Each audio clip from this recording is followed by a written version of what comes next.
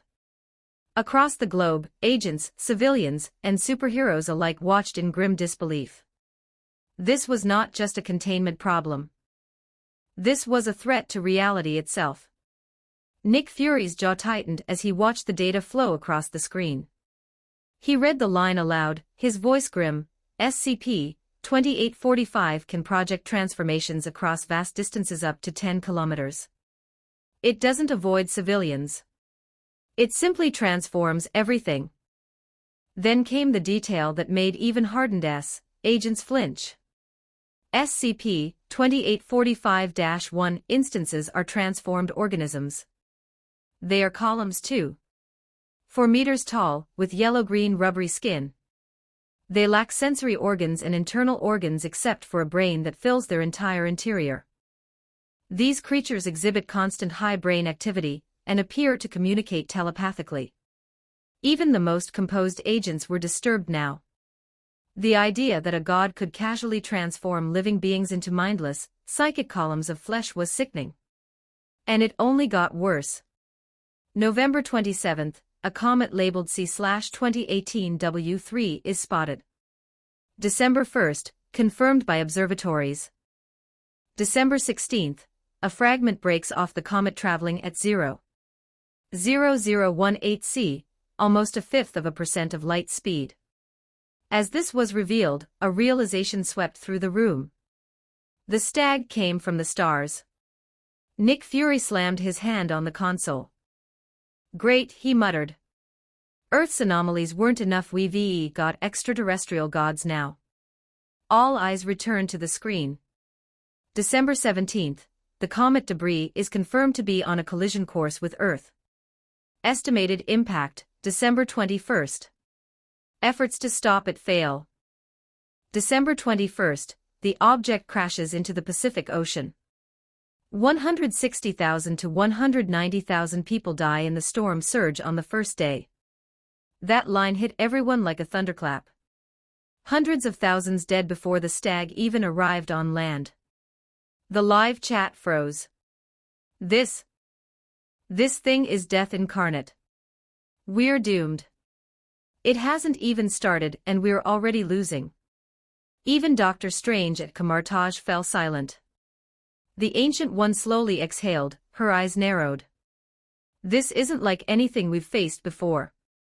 This is calculated, divine destruction. December 24th, SCP-2845 reaches the coast. December 25th, civilian footage confirms its presence. The Foundation launches full containment protocols. UN Task Force Blue Alpha joins the mission. Mobile Task Forces Mu 9, Alpha 3, Gamma 4, Beta 7, and the Elite Nu 7 are deployed. Heavy casualties reported. December 26th to 29th, 4 days of continuous bombardment. December 30th, information redacted. SCP-2845 is unimpeded for 16 hours. December 31st, the Overseer Council officially declares a VK class, lifting the curtain, event the end of secrecy, and the start of open divine crisis. Woodwork protocol is activated. Tony Stark stared at the footage in disbelief. 4 days of non-stop bombing and it didn't even flinch. He turned toward Colonel Rhodes. Don't we have anything stronger? Laser cannons? Energy weapons? Quantum tech? Rhodes shook his head. Tony, the Foundation has those weapons. They tried everything. Even their most advanced tech couldn't scratch it. Stark remembered the cybernetic warriors of the reincarnation program.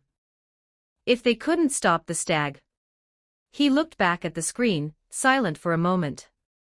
Is it really going to come down to that ritual? He whispered. Finally, the world turned its hope to one person, James.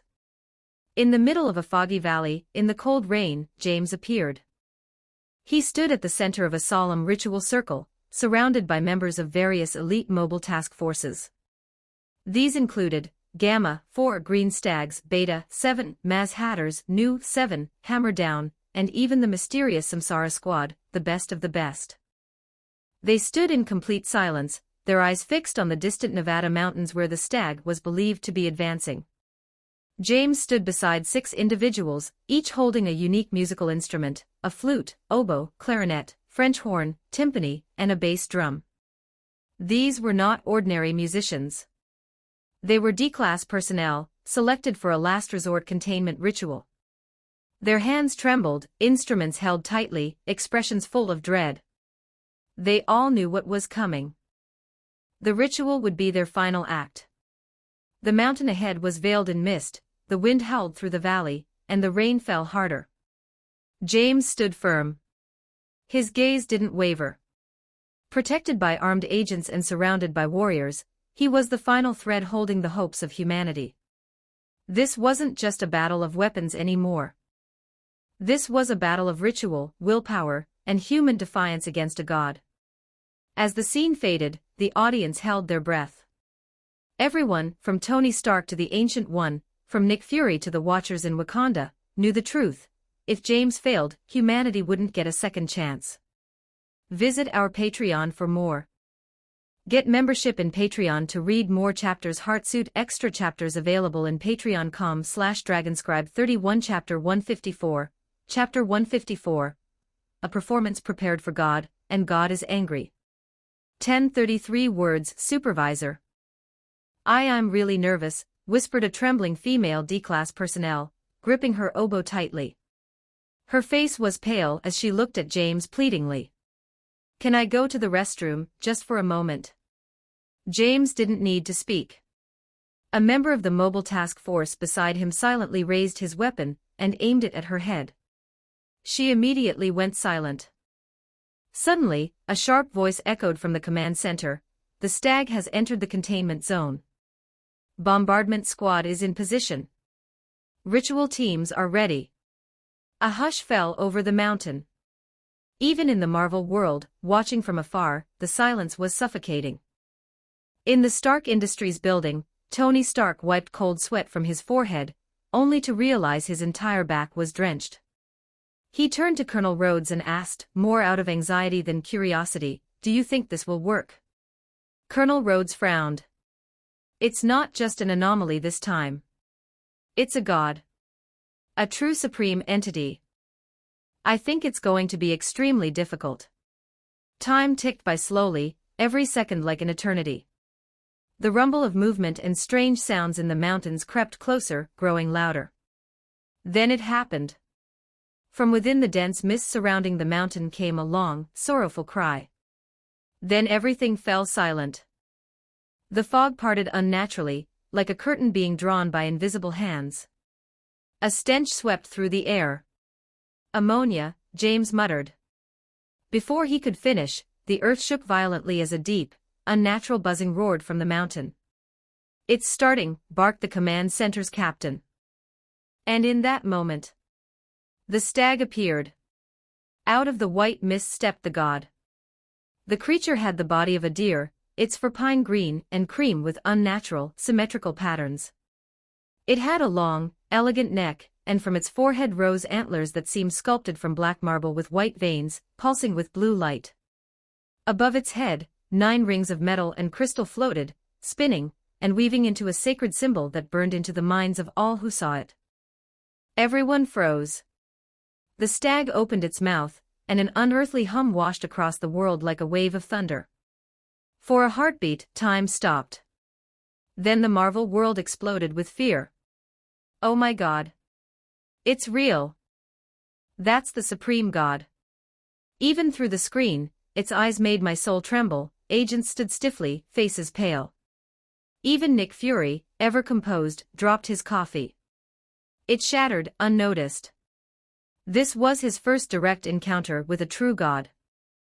Elsewhere in Kamartaj, the Ancient One locked eyes with the divine creature.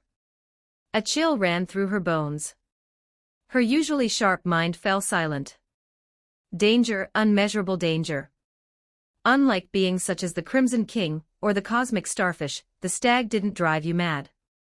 It didn't bring disease or destruction. It simply existed, and that was enough to paralyze even the most powerful sorcerers. In the observer dimension, the watcher Wadu watched in awe. This is truly divine, he whispered. Even the laws of the universe bend around him. Then the stag moved. With each step, the earth quaked. Every soul trembled. 10 seconds left, shouted James, his voice snapping his team from paralysis. Get ready. Some began to cry. Others froze in terror. Start the ritual, ordered the command center. And then, in a flurry of movement and desperation, the great containment ritual began. 6 groups arranged themselves in a perfect circle around the stag. Each group performed a different, bizarre act. One wore masks of emotion: joy, sadness, anger, fear, stupidity, and began an absurd dance. Program 410 Cassini. Another exchanged toys, and threw grains while chanting nonsense. Program 430 Epimetheus. A third drank olive oil, tied their feet with wool, and hit rocks with hammers. Program 440 Cassir. One group lifted a naked man into the circle, expressionless. The last set an H-class subject on fire, screaming into the mist. The whole event resembled a mad carnival. But the stag didn't stop. It kept walking. Back at S. Natasha Romanoff pointed at a monitor. That group hasn't started. She was right. The 120-degree team, the one with the timpani player, was frozen. The performer had collapsed, foaming at the mouth. Sanity shattered. The final part of the ritual had failed. In horror, James looked to the ground. One piece was missing. And now, the god was truly angry. He opened his mouth again. Boom. A sound like the world's largest bell rang out, shaking the earth and stirring the mist into a storm. Everyone turned to look at James, the lone figure left standing. His team watched him with wide eyes, rain running down their faces. All hope rested on him. James stepped forward. He picked up the timpani sticks. His soaked clothing clung to him like armor. His eyes locked with the stag. Then begin program 420 Perinaldo. he declared. He struck the timpani. The sound tore through the mist. Everyone felt it in their bones. The final ritual had begun. In the 120-degree circle, the 6 remaining players began to play Ernst's CPB2, a 39-minute movement of chaotic, unfamiliar music. The melody was strange, disjointed, like madness made sound. But somehow, the stag stopped. It listened. And it calmed. Even the Ancient One, Nick Fury, and Wadu could feel the divine wrath fading. For now, the ritual worked. The music echoed across the Marvel world. In homes, in Stark Tower no one dared to breathe. Each beat of the drum by James felt like a heartbeat for the world. Then disaster struck again. One of the players made a mistake. A simple missed trill. But it was enough. The number of spectators the stag saw suddenly jumped to 1,000. And they weren't human. Inhuman, invisible presences stared into the ritual. The next era raised the count to 100,000. The air turned thick with ammonia. A lead hexagram began to smoke. The Marvel world collectively held its breath. The team realized the gods were watching. And they were no longer pleased. This time, there would be no second chance. Visit our Patreon for more. Get membership in Patreon to read more chapters. Heartsuit. Extra chapters available in patreon.com/dragonscribe 31 Chapter 155. Chapter 155. The Supreme God is successfully contained. A being more legendary than the 4 Doctors of Apocalypse 13:09 words. The 6th beat was missed again. Everyone froze. The French horn player's eyes dimmed, like the life had drained from him. Then, it happened. He saw them, and they saw him. Not just one entity, but billions of reflections, faces, thoughts. The impossible shape was a collection of infinite watchers. In their vision, there were antlers, glowing metal spheres, and icy rings, and even more beyond comprehension. A twisted melody, a reverse symphony started to form. This being wasn't just watching. It was about to answer with music. But not just any music, a response to the band's ritual. He tilted his head. The world leaned with him. The timpani clapped. The oboe played its final note. The horn player took a breath. Just 50 meters away, the stag, SCP-2845, watched through a warped and shaking reality. Then, guided by instinct, the horn player blew out the final G-sharp. The last note was played. The horn player applauded. And the stag watched silently, its countless arms clapping like a divine audience asking for more. 7 more missed notes. 1 more song. But then he stopped. The horrible ammonia stench vanished. So did his stare. The stag's rage melted away. His strange, reality-bending behavior came to a halt. He stood still, unmoving at the mouth of the valley, like a stunned actor reliving a powerful performance. In the soft drizzle, whispers began to rise. Everyone stared at the godlike creature frozen in place, SCP-2845, no longer hostile. Until a voice spoke clearly. Procedure 420 Parinaldo worked. SCP-2845's initial containment procedures were successful. The voice was from James. 1 second. 2 seconds. 3 seconds. Then the world erupted. A wave of celebration shook the globe. Inside and outside the broadcast, the cheers roared like a tsunami. Everyone in the Marvel universe watching the screen felt like they had woken up from a surreal nightmare. And then the truth hit them all at once. The Foundation has just contained a supreme god. Yes, SCP-2845, the Divine Stag, was contained. And in that moment the internet exploded. It actually worked.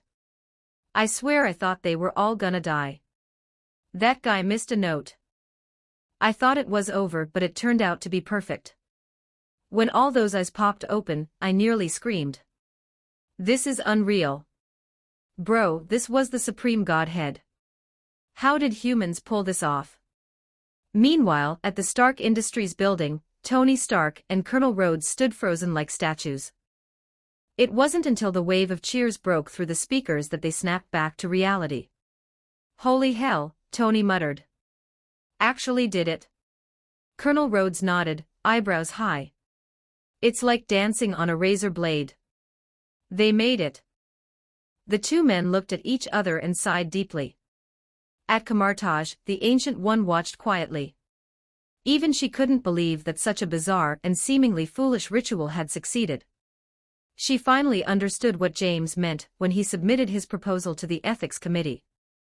SCP-2845, the stag was an ancient god, far beyond any physical form of containment. But he had a flaw. He was incredibly powerful and incredibly stupid. So the only way to hold him was through rituals, dark, twisted performances that tricked the god into believing that humans had divine power too. There was no other way. Not because they didn't try, but because the universe itself only allowed this one path. 6 rituals. None could be skipped. In the deepest dimension of the cosmos, the Watcher Watu stared at the screen, stunned. How could such an absurd method fool a being like SCP-2845? Still, he was relieved. Because had this containment failed, this universe might no longer exist. But now, Watu narrowed his eyes and said quietly, "Gods can be tricked. But if they realize it, nothing will stop them." What will the Foundation do then? The agents stood dumbfounded. This alien god was trapped by a human stage act. Natasha Romanoff said. "Sounds like a twisted comic book plot," she added. Nick Fury chuckled and let out a breath. "If James and the Foundation from that world could do it, then I believe we can too." Then he smiled. James did well. "But at what cost?" Natasha murmured, her expression serious. "That was the Supreme Godhead. We don't need more like him." The screen moved on. Buildings sprouted around the stag, fast as mushrooms after rain. In just 2 days, Site 100 was complete. February 3, final containment procedures implemented. February 19, the Foundation announced complete containment of SCP-2845. It was over. Then James appeared again. With him was a long-lost face, 05-10, the mysterious supervisor. She looked at James with complex eyes, pride, regret, admiration, and a touch of guilt. Finally, she said, "I can't approve your project." James simply nodded. The supervisor groaned internally. "Here we go again. I'll try to get more O5s to approve it," she muttered. But no promises. The live broadcast audience was furious. "What project? Tell us already." But the screen shifted again. James was back at Site 17, the usual cafeteria, beer in hand. "Hey," said Lois, tossing an arm around him. "Where've you been? SCP-999's been waiting for you." James didn't reply. ZYN looked at Lois. "You didn't hear? He's now an expert in the Department of Tactical Theology." Lois gasped. "You're the one being called the 5th legendary doctor." James took another sip of beer.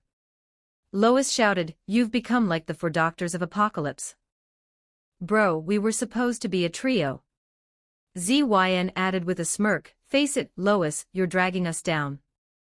Lois nearly fell off her chair when ZYN showed her badge. She was now a high-level researcher. "You too?" Lois gave up, slumping over her beer. "I was gonna brag today. Instead, I find out both of you are big shots now." Still, considering how dangerous the SCP Foundation was, the fact that these 3 survived for over 10 years and rose in rank was almost a miracle. ZYN looked at James and said, "SCP-999 missed you. And so did the female researchers, to be honest." "Seriously?" Lois groaned. "Even the inmates care about looks now. What happened to regular people getting a chance?" James ignored the chatter. How's Doctor? Suddenly, both Lois and ZYN tensed. James noticed their silence and raised an eyebrow. Finally, Lois spoke. He got suspended. Suspended? James said in disbelief. Even the audience was stunned. What happened? Fury frowned. Maybe he was right all along. You mean the O5 Council was targeting him? Natasha asked. Fury's face darkened. It's something else. Something we forgot. He turned to the screen and said one word, Rebirth Project. Lois added grimly, it's not just Kondraki. Gears, Professor Kane. All suspended. The viewers gasped. Many remembered seeing those names earlier. They were all on the Rebirth Project list. James narrowed his eyes. It's really begun. Lois asked. James ignored her. What's the status of SCP-105? ZYN replied quietly. She was transferred after a containment breach. James' eyes turned sharp. The air went cold.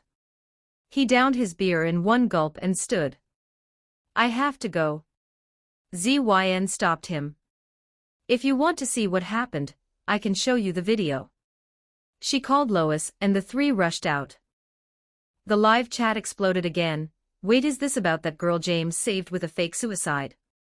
She saved his life. No wonder he's acting like this.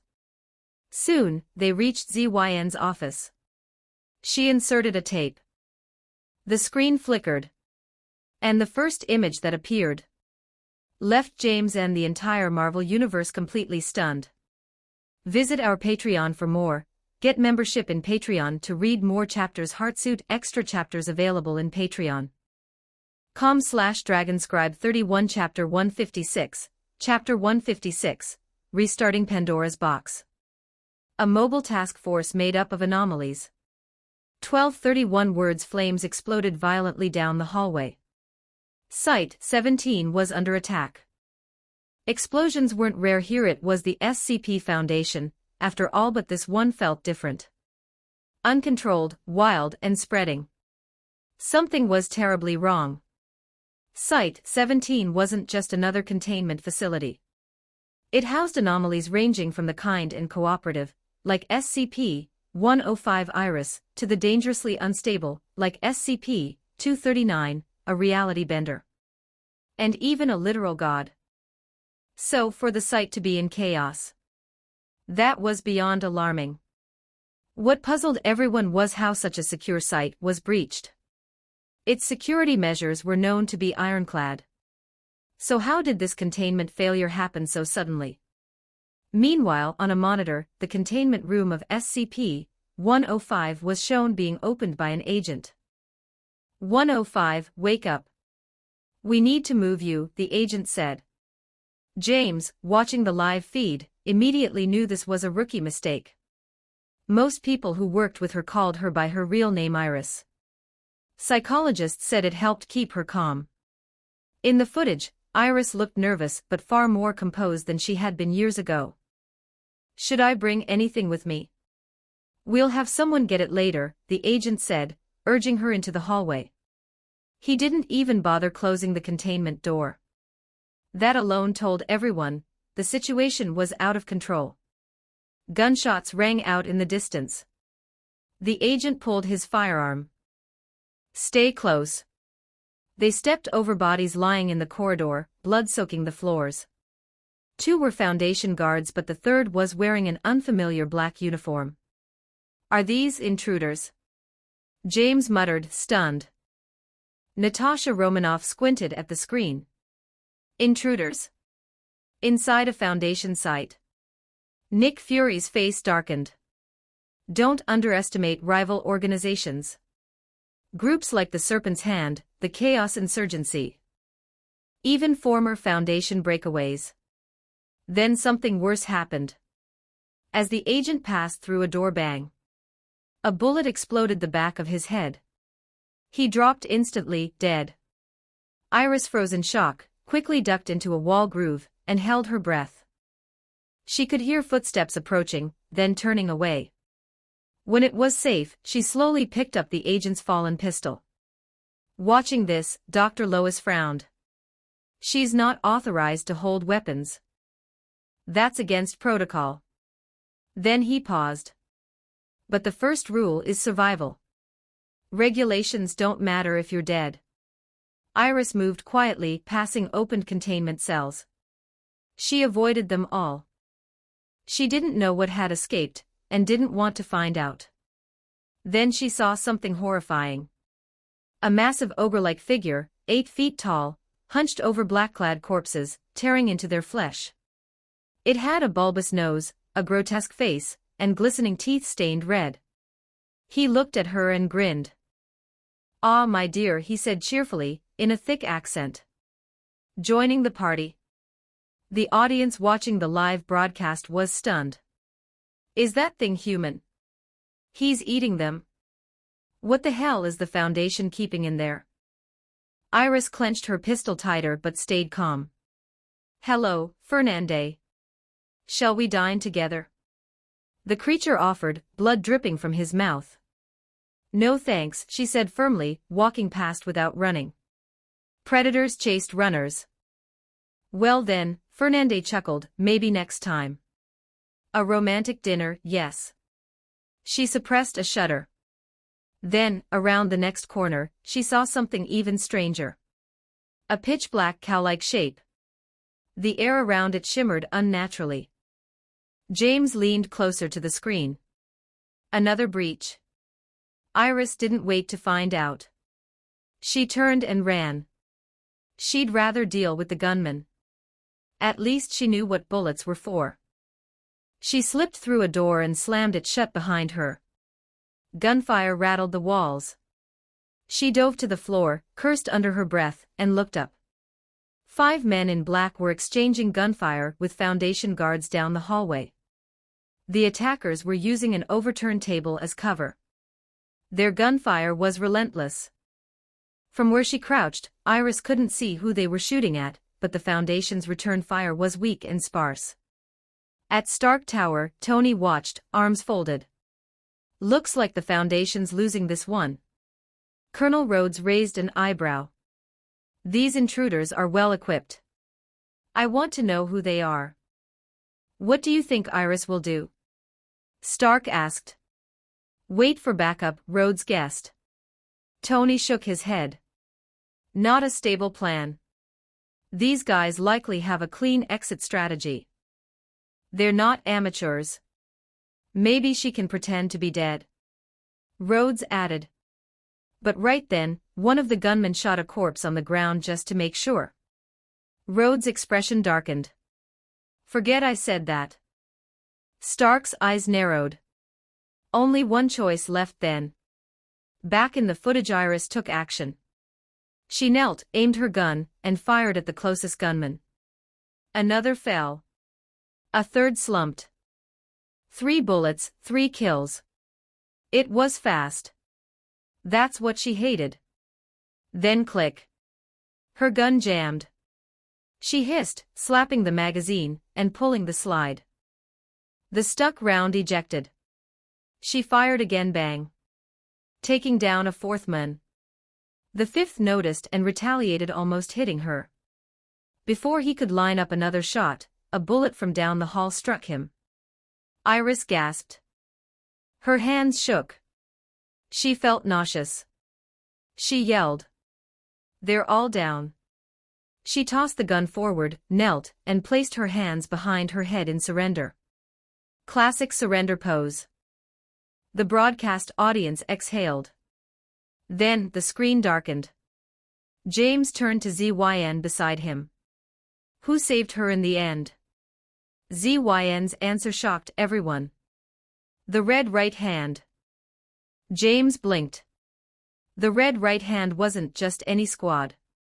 If mobile task forces were elite, then red right hand was beyond elite. They answered directly to the O5 Council. But that raised questions. Why would O5's personal team rescue a safe-class anomaly like SCP-105? Then Lois muttered something that made everything click for James. They follow the orders of O5-12. The new overseer aligned with O5-10. James whispered, the rebirth plan. That single phrase shook the live broadcast audience. Wait, are they restarting Pandora's box? Natasha stood up. You're saying they're bringing back the Pandora team? Nick Fury crossed his arms. That's the only explanation.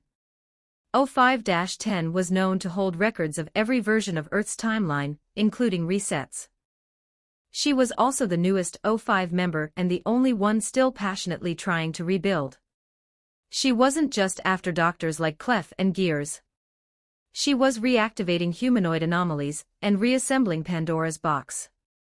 Nick Fury frowned deeply. He remembered the Yellowstone disaster that wiped out the original mobile task force. The Foundation blamed Able SCP-076-2 and disbanded the entire unit. The rebirth plan was real. And it was bold. The screen brightened again. James stood face to face with O5-10. You were right, she told him. They're all part of the rebirth plan now. Everyone watching held their breath. No one expected that even discarded anomalies were now being recalled. O5-10's voice turned cold. 9 years ago, the Foundation was different. Back then, with the Bow Commission backing us, we pursued weaponization of SCPs. Experiments were everywhere. Mobile Task Force Omega-7 Pandora's Box used SCP-105 and SCP-076 on missions. High-ranking staff had enormous freedom. So long as results were delivered, nobody cared about regulations. Then she looked directly at James. The O5 Council approved this. Visit our Patreon for more. Get membership in Patreon to read more chapters. Heartsuit extra chapters available in patreon.com/dragonscribe31 Chapter 157, Chapter 157, Pataphysics. A detective, Lou Murphy. 1128 words inside the mysterious halls of the SCP Foundation. O5-10 stood tall, her voice echoing in the live broadcast feed that connected countless screens across the Marvel Universe. She didn't hold back the truth anymore. It was the best of times, and the worst of times, for the Foundation, she said, a trace of sadness in her voice. But that chapter has ended. And not well. The truth about the rebirth plan was finally being revealed. She continued speaking calmly, stepping aside from her identity as one of the most powerful people in the Foundation. The era of Pandora's box ended for many reasons. Kondraki destroyed Site-19. Incident 0 happened. And then there was Abel, who slaughtered his Omega-7 teammates. That's how it all ended. Hearing this, James furrowed his brows. He knew the truth about what really happened during 0 Hour. Abel hadn't been the villain, he had been the savior, thrown into blame because of a shattered timeline and manipulated facts. Kondraki's destruction of Site-19, too, wasn't simple. James believed it had more to do with the actions of the O5 Council than with Kondraki himself. Still, James didn't interrupt. He let O5-10 speak. The Council knew the Foundation had spun out of control. So they cracked down hard. Every project was frozen. Senior staff were stripped of their power. Research into anomalous technology shut down. From then on, it was all about containment, not innovation. She sighed. And so, 9 long years passed. Her eyes met James's. As you've seen, anomalous events are rising again. Thousands of SCPs have been recovered in just a few years. New threats are appearing every day. The Foundation is stretched thin. The Council is desperate. They know they need a new approach. James asked the obvious question, so you've resumed SCP research beyond basic containment? Not just resumed, she replied. We've revived cross-dimensional experiments, restarted weaponization programs, encouraged academic freedom inside the Foundation, and even introduced a new SCP class, thaumial SCPs designed to contain other SCPs. She gave a small smile. We're even digging through old Boera personnel files trying to polish forgotten weapons for modern use. Rebirth plan? James whispered. Exactly, she nodded. And a key part of that is reviving Pandora's box. Omega-7 is reborn as Alpha-9, the last hope. James's eyebrows rose in surprise. The live stream chat exploded. Wait, Iris got transferred to Alpha-9. Damn, so this is the Foundation's final gamble. A whole 1,000 SCPs in a few years. The world really is falling apart. Pandora's box could reverse doomsday before. What the hell are they trying now? 05-10 turned back to James. Originally, we planned for you to lead one of the new initiatives. But your brilliant performance in prior assignments made me change that plan. James stayed silent, his expression unreadable. I decided to give you greater freedom and unrestricted authority, she explained. Not locking you into any one project. Judging from your neutralization of SCP-3396, I made the right call. It was rare to see an O5 speak with this kind of trust. James respected her for that. Among the shadows of the Council, O5-10 was surprisingly human, something rare for people at that level. And when a person has humanity, James knew, you could negotiate. I have a request, James started. But O5-10 cut him off. Your request is already being processed. But while that's happening, I need you to help a department. Just for a little while. James squinted. Last time it was tactical theology. What is it this time? She ignored his sarcasm and asked instead, have you ever written a horror story? Or a screenplay? James looked confused but answered yes. I've written. She nodded in relief. Then in 3 days, report to the pataphysics department. They're dealing with a complicated anomaly. Pataphysics. James repeated. Even he looked thrown off by the strange word. The audience watching online was even more confused. Is this Foundation propaganda? What kind of name is that? Thankfully, O5-10 explained. It's a branch of the Metaphysics Division. But to understand it, you need to know what pataphysics really is. She took a breath. Pataphysics is a philosophical concept. It's absurd, strange, literally meaning the science beyond metaphysics. In Foundation terms, it refers to narrative-based anomalies. Entities that can control or manipulate the story layer itself. James's eyes grew sharp. Control. The narrative? She nodded. Our reality is the upper narrative. A book is a lower narrative. But imagine if a character in a book could change not only their story but ours. James blinked. You mean, characters inside fiction can break out and rewrite our reality? The chat room went ballistic. What the hell? Fictional characters changing our world? No way. That's too much. Second dimension waifus are real now. Okay, now I'm terrified. Meanwhile, headquarters, even the battle-hardened agents were stunned. Natasha Romanoff stared. Lower stories affecting real life. What kind of madness is this? Nick Fury rubbed his forehead. The real problem is, how do you contain something like this? At Camartage, magical apprentices were lost in the metaphysical talk. The Ancient One, however, understood. And she looked terrified. If the Marvel Universe is the upper narrative, and the Foundation Universe is just fiction in James's memory, but that fiction can change our reality. It was enough to shake her belief in reality itself. In the depths of space, at the observer dimension, Watcher Watu was having a breakdown. Pataphysics, no. That can't be. He had always believed the Marvel Universe was the top narrative layer. But what if someone was observing even them? The thought terrified him. If I can learn how the Foundation handles these threats, he muttered, maybe I can break free too. Back at the Foundation, 05-10 went deeper. SCPs with pataphysical properties can change the foundation of existence. If narrative creates reality, then these anomalies rewrite reality by changing the story. James's eyes sharpened. So the pataphysics department is your front line in handling these threats. 05-10 didn't look hopeful. Not quite. They're uncontainable. The live stream froze. Like the Scarlet King. Or the Death Brothers.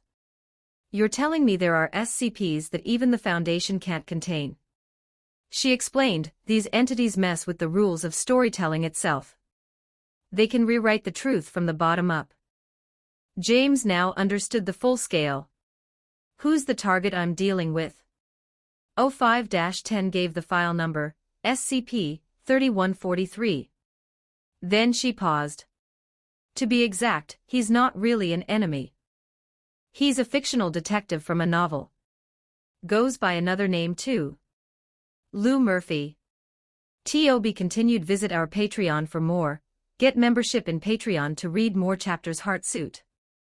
Extra chapters available in patreon.com/dragonscribe 31 Chapter 158. Chapter 158. Pataphysical Entity Crushes Level 5 Reality Bender.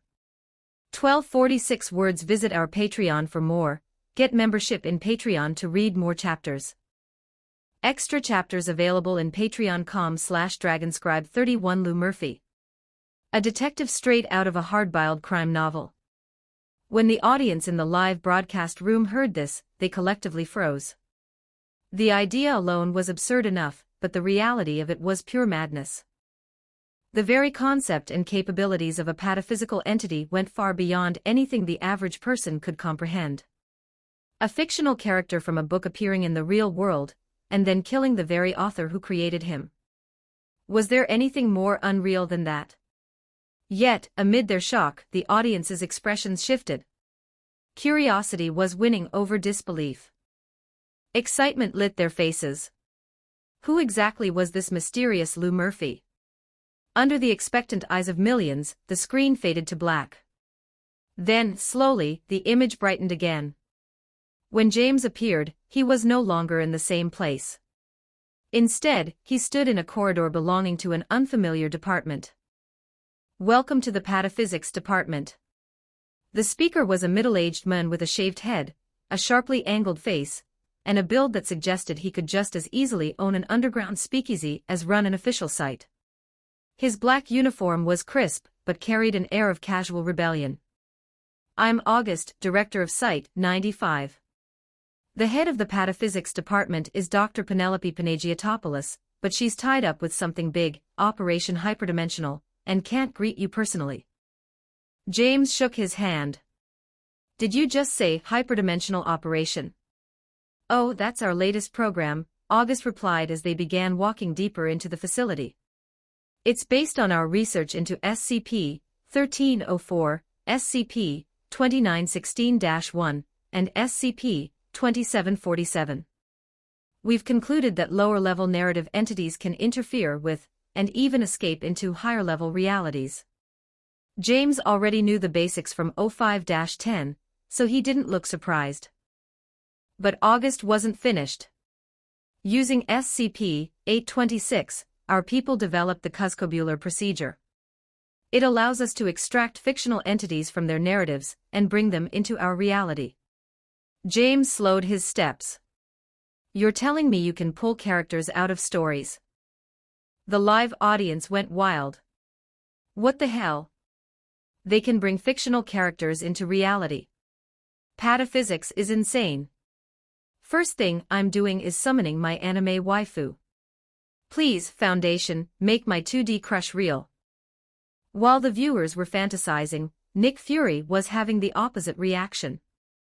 For him, stability and control were everything. Pataphysical entities represented neither. His jaw tightened. The phrase hyperdimensional operation stuck in his mind, its implications racing ahead of August's words. August went on. We're building a task force of extra-narrative entities, mixing them with standard human agents to form a controlled narrative plane, one that can interact with other realities but remain under our jurisdiction. He smiled faintly. In simpler terms, we're creating a setting of our own. James's eyes narrowed. The audience gasped. Defeat magic with magic. Build a narrative army to fight narrative threats.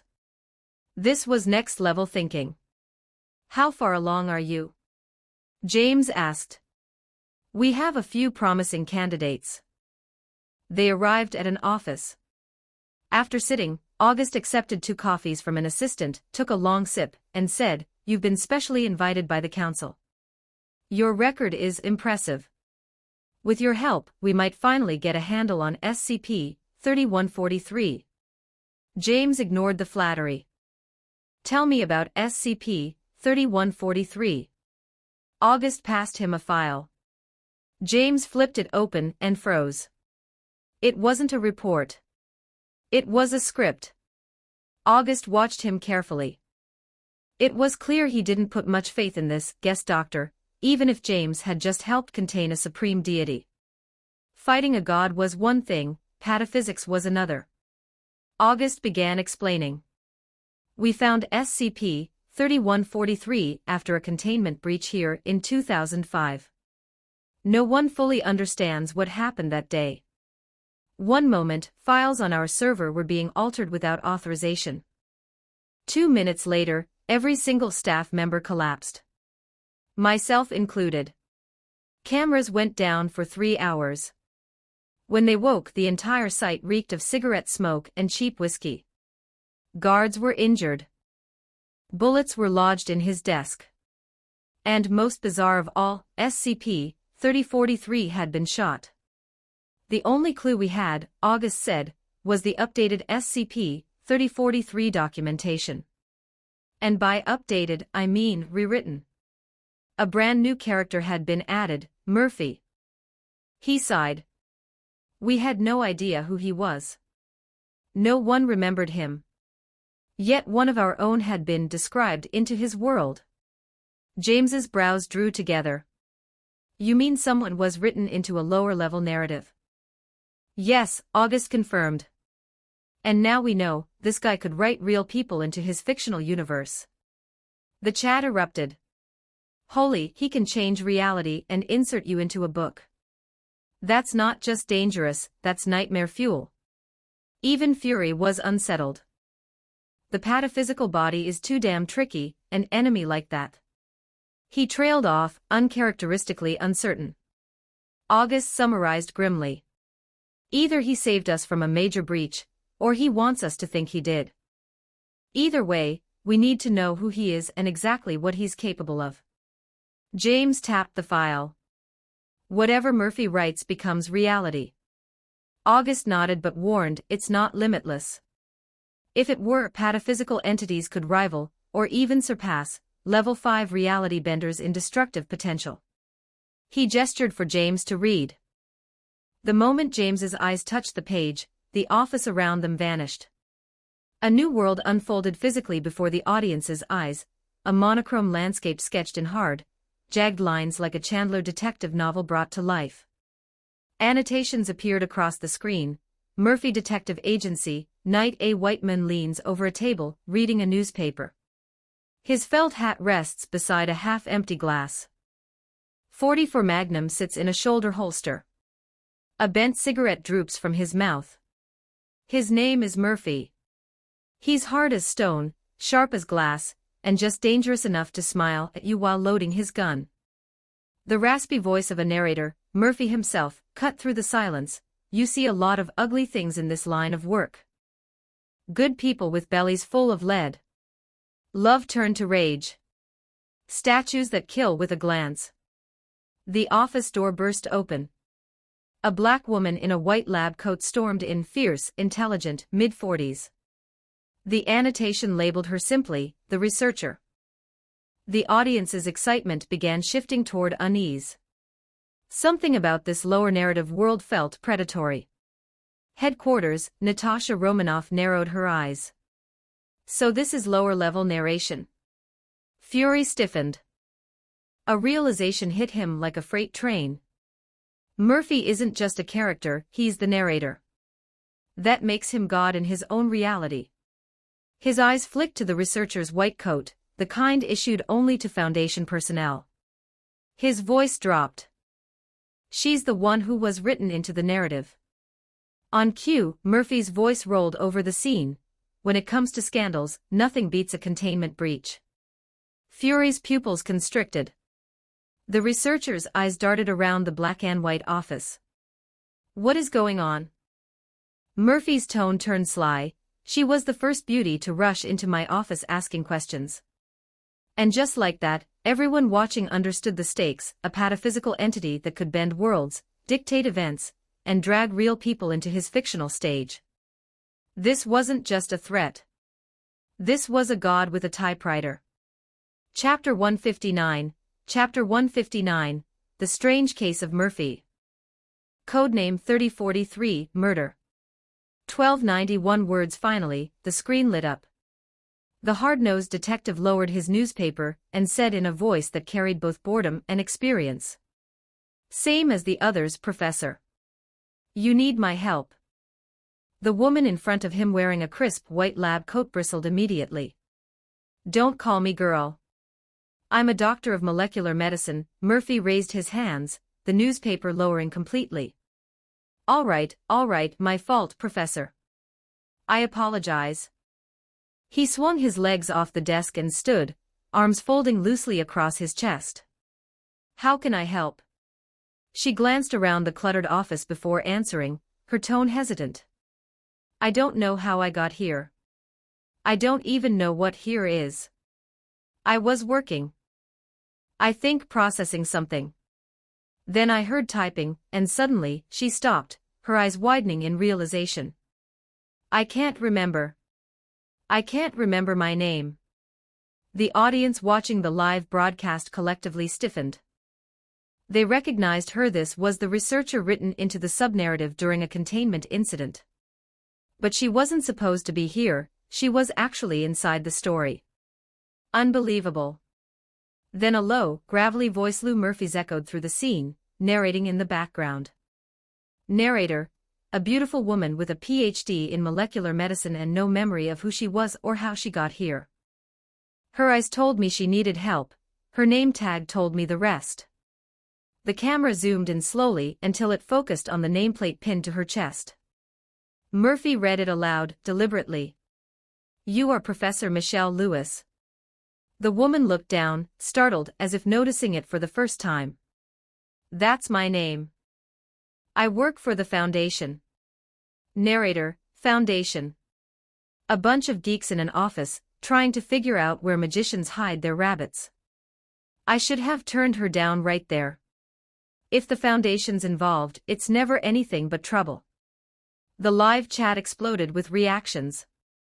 No one had expected this detective to have such a cynical view of the Foundation, though oddly, it didn't seem to be outright hostility. Headquarters. Nick Fury stared at the screen. 0510's cryptic words came back to him. Lou Murphy isn't necessarily an enemy. Could it be? Murphy doesn't actually mind the Foundation trying to contain him. Fury muttered. Back in the subnarrative, Murphy accepted her identity with a thoughtful frown, then casually opened his desk drawer. Narrator, but I'm not the kind of man who avoids trouble. He pulled out a pair of sunglasses and a half-empty bottle of whiskey, setting them on the table. His eyes never left Dr. Narrator. I'm the kind of person who walks straight up to trouble and buys her a drink. After a long pause, he made up his mind. All right, Professor. I'll take this case. Her eyebrows shot up. You would? What's going on? Narrator, my name is Lou Murphy. I'm the guy you call when everything goes wrong, literally. The screen faded to black. Foundation, reality layer. James closed the file in his hand, frowning slightly. The screen had clearly left the subnarrative. The title on the folder read, The Strange Case of Lou Murphy, Codename 3043, Murder.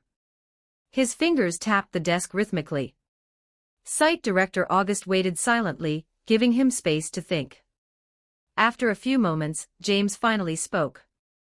What is SCP-3043? August's expression shifted slightly, but before he could answer, James added, a typewriter, I'd guess. August gave him a long, unreadable look. I have a feeling the chances of this mission succeeding just went up. The agents were baffled by the exchange, but Fury's mind was racing. Typewriter. Why a typewriter? He replayed the earlier scene in his head. The moment clicked. I was processing something, then I heard typing and suddenly. His eyes narrowed. Could it be that it wasn't Murphy who pulled her into the subnarrative but the typewriter itself? If so, that meant this world wasn't Murphy's creation at all, but a subnarrative generated by SCP-3043. Which raised a terrifying question: if Murphy came from a different narrative entirely, how powerful was he? James now opened the second file. The scene shifted back to the noir-style filter of the subnarrative. Murphy's car. Night. Murphy drove through the city under a canopy of neon and streetlights. Lewis sat in the passenger seat, gazing out the window. Her seatbelt was fastened, his was not. All right, Professor, Murphy said, glancing at her. Talk to me. What do you remember? She blinked, startled. How did we get here? To the live audience, it looked like an abrupt stage transition. One moment she'd been in the detective's office, the next in his car. It was jarring for her but visually seamless for them. Narrator, she's smart. That's the problem, she overthinks. Sometimes, you just have to act. Focus, Murphy pressed. What do you remember before walking into my office? She furrowed her brows.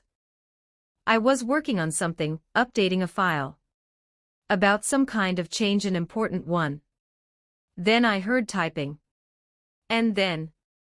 She shivered. It was like something was trying to erase me. To wipe out my thoughts. Nick Fury's eyes narrowed again. It was the second time she'd said it. The typewriter theory was looking more certain by the second. Narrator, sounds like she got tangled up in something she shouldn't have. Someone wants her gone. The question is who and how. Anything else? Murphy asked. She hesitated. It was definitely about SCP-3043. Murphy leaned forward slightly. And what is 3043? Her frown deepened. Can't remember. Narrator, if the professor can't tell me what 3043 is, then there's only one man who can. Narrator, Site Director August. The screen faded again, and the live chat lit up. Okay, I'm officially hooked. It's like watching a crime noir stage play. Who cares what 3043 is? Murphy's the real mystery.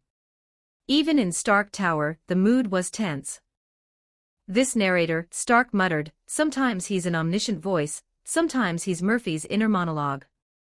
But even if this is SCP-3043's subnarrative, why is Murphy the main character? Rhodes crossed his arms. I'm more interested in whether pataphysical entities can actually change reality. Can they just write a story and make it real? Stark blinked. And if that story's world gets destroyed, does ours go with it? The thought unsettled both of them. Stark's mind flashed with a possibility: maybe Murphy's power was greater than SCP-3043's. Site main office. Morning golden sunlight poured into a spacious office through 3 walls of glass. Beyond them stretched manicured gardens. Standing at the desk, facing the sunrise, was a short man with a shaved head and sharp, angular features. He wore a perfectly tailored black uniform. Narrator, this is Site Director August, a man of steel and heart. The live audience froze. Even August, the real Foundation official, had been written into the subnarrative. Murphy entered the office, only to be met by 2 well-dressed, but armed men flanking the doorway. They didn't move, but it was clear they'd act instantly if August ordered it. August kept his gaze on the window. You wanted to see me. Murphy adjusted his coat. About 3043. Narrator, you don't lie to August. You just hope he doesn't have a better hand than you. That's confidential, August said flatly. Since when does the Foundation keep safe class anomalies a secret? For the first time, August turned. One eyebrow lifted just slightly but enough to shift the atmosphere in the room. Narrator, I had just raised the stakes. Visit our Patreon for more. Get membership in Patreon to read more chapters. Extra chapters available in patreon.com/dragonscribe 31 Chapter 160. Chapter 160. The Typewriter That Writes Reality, the Supreme Divinity Murphy. 1010 words. August's expression froze at Murphy's words. His face turned cold, voice clipped and sharp. How did you know? We keep all anomalies confidential. Mr. Murphy's signature smile curved across his lips. I already knew that. But a little bird told me you've made a mistake in classification. SCP-3043 isn't safe. It's Keter. The moment those words left his mouth, August's face stiffened. Even the live stream viewers were left stunned. SCP-3043, a Keter-class object. Headquarters, agents exchanged shocked looks. Even Nick Fury's single eye widened in disbelief. Everyone understood, the difference between a safe-class anomaly and a Keter-class one wasn't just paperwork, it was a giant leap in danger. Safe-class didn't mean harmless. Even SCP-343, the so-called omnipotent god, was still labeled safe because it was easy to contain. But Keter? Keter meant uncontrollable, extremely dangerous, and with a tendency to break free. From the 083 Vampire Duke to the Devourer of Worlds linked to the Crimson King, every Keter-class object was a nightmare. If 3043 shared that classification, then its containment difficulty and threat level was terrifying. And that was before considering its unique property. 21 effect ratio, it could literally downgrade real people into the lower level of narrative. That power alone made it something to fear. In the video feed, Murphy's declaration made August turn fully toward him. The two locked eyes in silence. Finally, August smiled faintly. I suppose you've already spoken to Dr. Where is she? Murphy's gaze sharpened, he sensed something was wrong. Men like August only smile when they think they've already won. It's safe, Murphy said evenly. Unlike 3043. August's narrowed eyes were the only warning. Murphy's instincts flared. Two agents flanking him suddenly pulled their pistols, pointing them directly at his head. The tension snapped taut. But Murphy. Without warning, Murphy slammed his left elbow into one man's gut, simultaneously yanking a .44 Magnum from his coat. The second man was just pulling his weapon when the barrel met his temple, one squeeze, and he was down. Murphy pivoted, firing 3 deafening shots into August's desk. The air filled with splinters and smoke. The chat in the live stream exploded. What the hell just happened? They were just talking, and now they're killing each other. Murphy's reflexes are insane. August didn't flinch. His gaze was calculating, not afraid. Murphy took the opening. Last chance. What is it? August's lips curved into something between amusement and pity. It's you, mister. You are SCP-3043. Murphy's eyes narrowed dangerously. He knocked another man to the floor, then bolted from the room. The feed cut to black. The live audience exploded with confusion. Murphy's an anomaly. He's 3043. Wasn't he SCP-3143 before? This makes no sense. Before they could piece it together, the scene faded back in.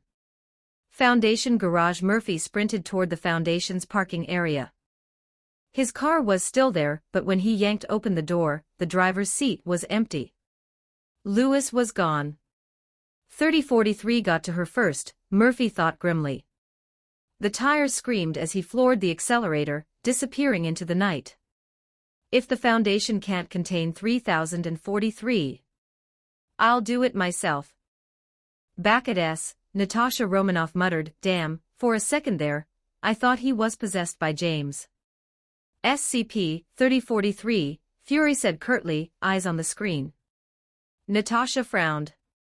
You mean? This whole subplot could be created by 3043, just to eliminate Murphy. Fury's voice was flat. And if that's true, that's exactly why it's Keter class. Lewis Laboratory. The door burst open, Murphy stepped in, hat low over his eyes, magnum raised. The lab looked more like an office, walls lined with shelves of scientific journals, desks piled high with scattered papers. In the center sat a chair, turned away from him. Murphy advanced cautiously, narrator's voice echoing in his mind. She said she heard the typing sound. He spun the chair around. Sitting in it was a 1937 black Olympia Elite typewriter. A sheet of paper was already rolled in, and the keys began tapping rapidly by themselves. SCP-3043, how? How is this possible? Murphy grinned darkly. So 3043 is the damn typewriter. More words hammered onto the page. SCP-3043, why can't I rewrite this stupid story? SCP-3043, what are you? From the shadows, Dr. Lewis emerged, A45 in her hand, pointed straight at Murphy.